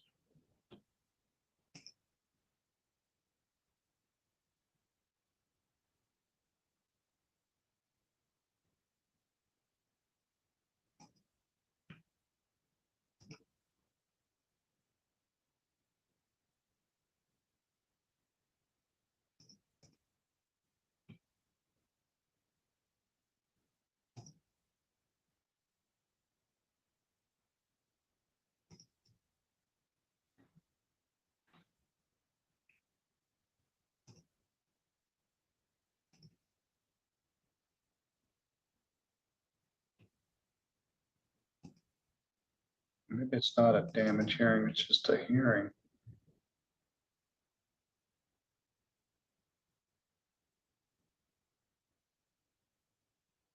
It might be very brief.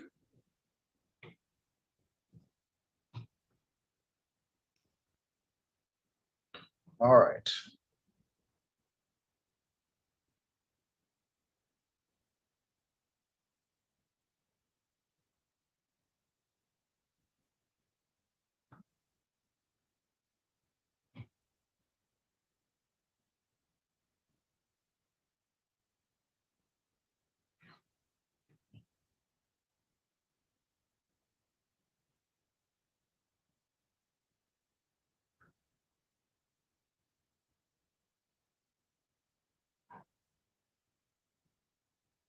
Apparently won't open it. This lady has been in our jail or somebody's jail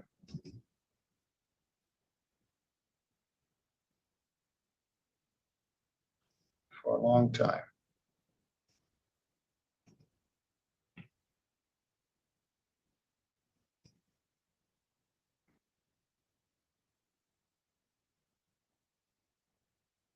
She's been in custody since December of 24, and she's in Hillsdale County Jail until January of 26.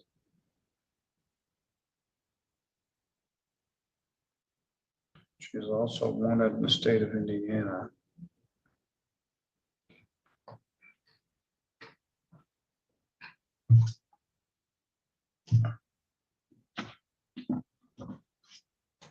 I'm not sure what I asked for. Stephanie brought me some register of actions. What I need is some general judgment forms.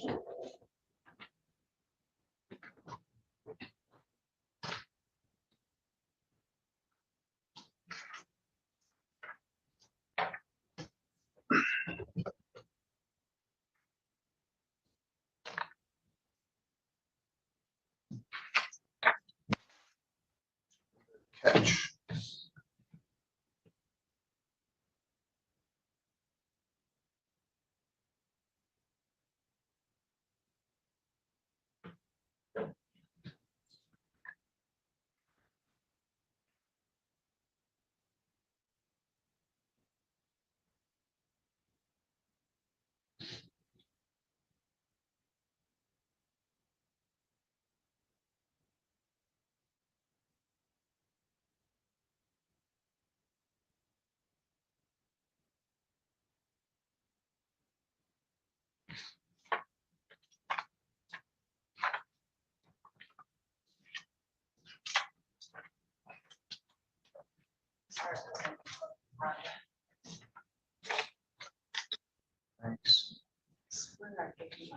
No, I need judgment form. Oh, judgment forms. Yes. Okay, I was like, I thought I gave you No, ROAs. I did and she did. I need generic judgment forms. Generic, okay. I know I got 10,000 of these, but That's what I need judgment I forms. need ROAs. I just gave him like 75 yesterday. All righty. Generic judgments. That makes Yes. more sense.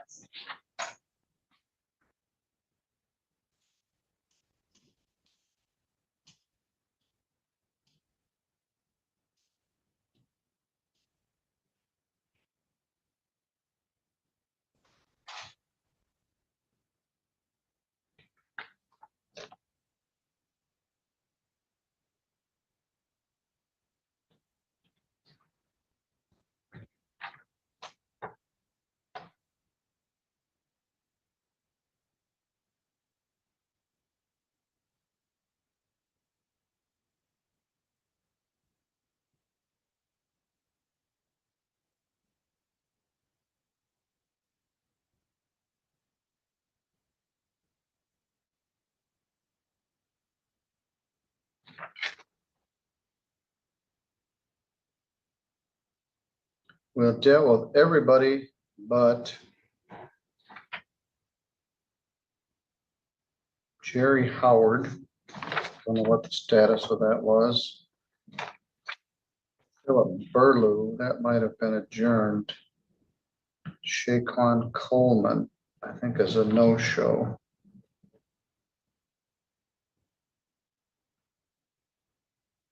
So that's everybody, except this last lady. And the others probably would have been resolved if the people had actually contacted their attorney prior to the hearing date.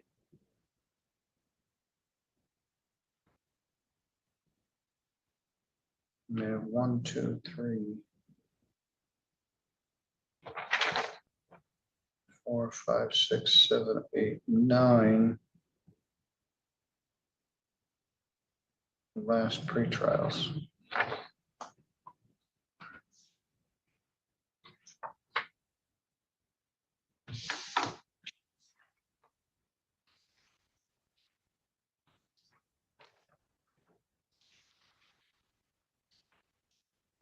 All right, we're on the home stretch. I don't think that 11 o'clock case is going to take very long, but I would like to have a break before we do it.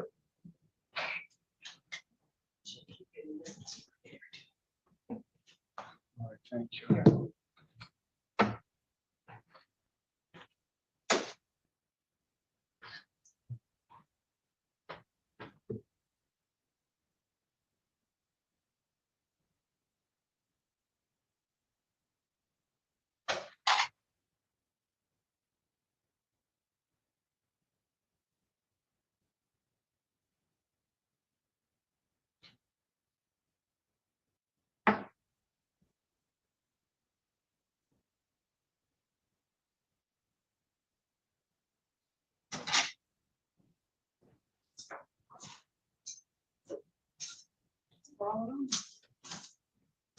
Yes, good morning. That'll be the first one. All right, very good.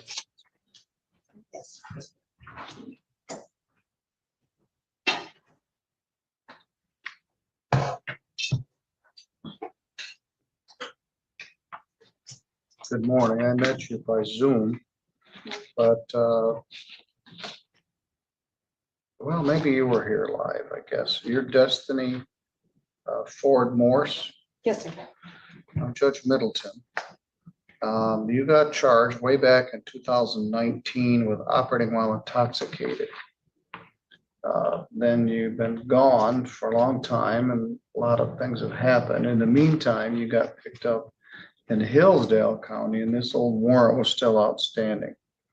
This alleged that on July 25th of 2019, US 131 and Riverside Drive, you were driving while you were intoxicated. Your blood alcohol was 0.108. You're here this morning with your lawyer, Mr. Ross Truckee, who's been busy today. The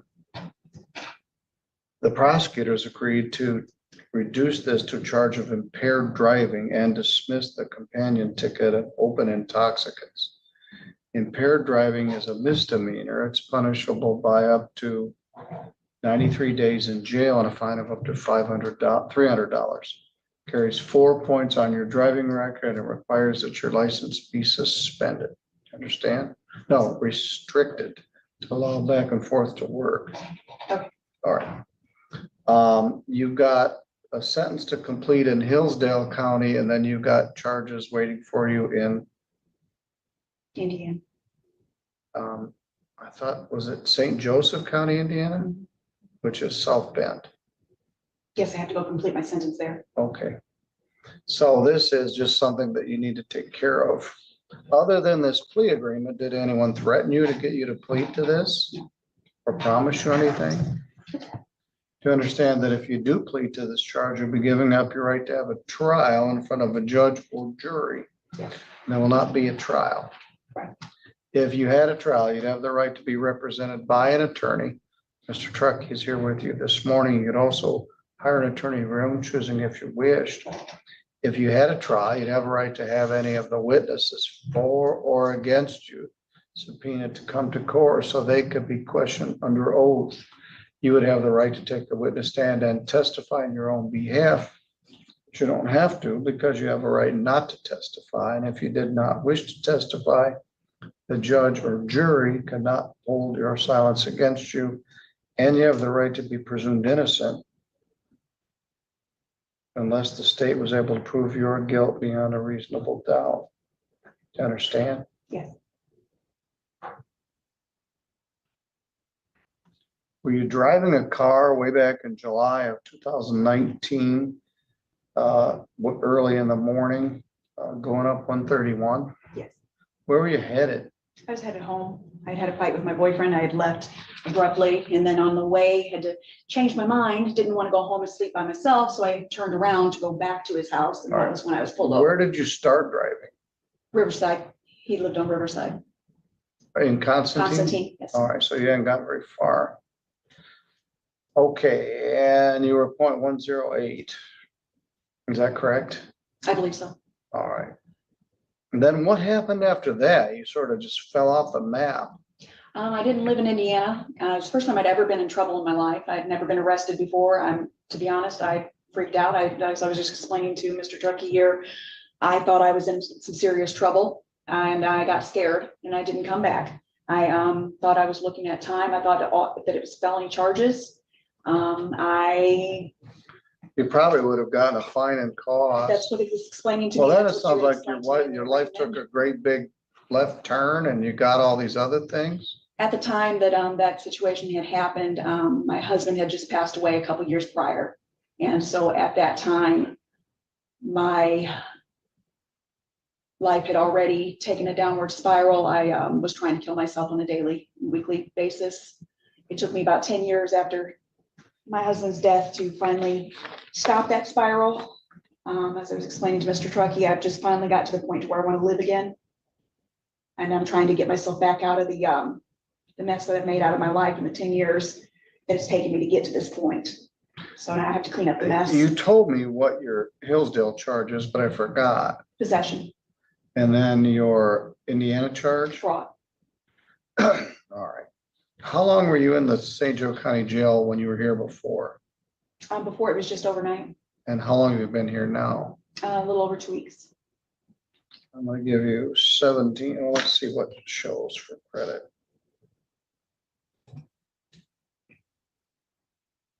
I'm surprised they kept you that long. 17 days plus 1 is 18 days.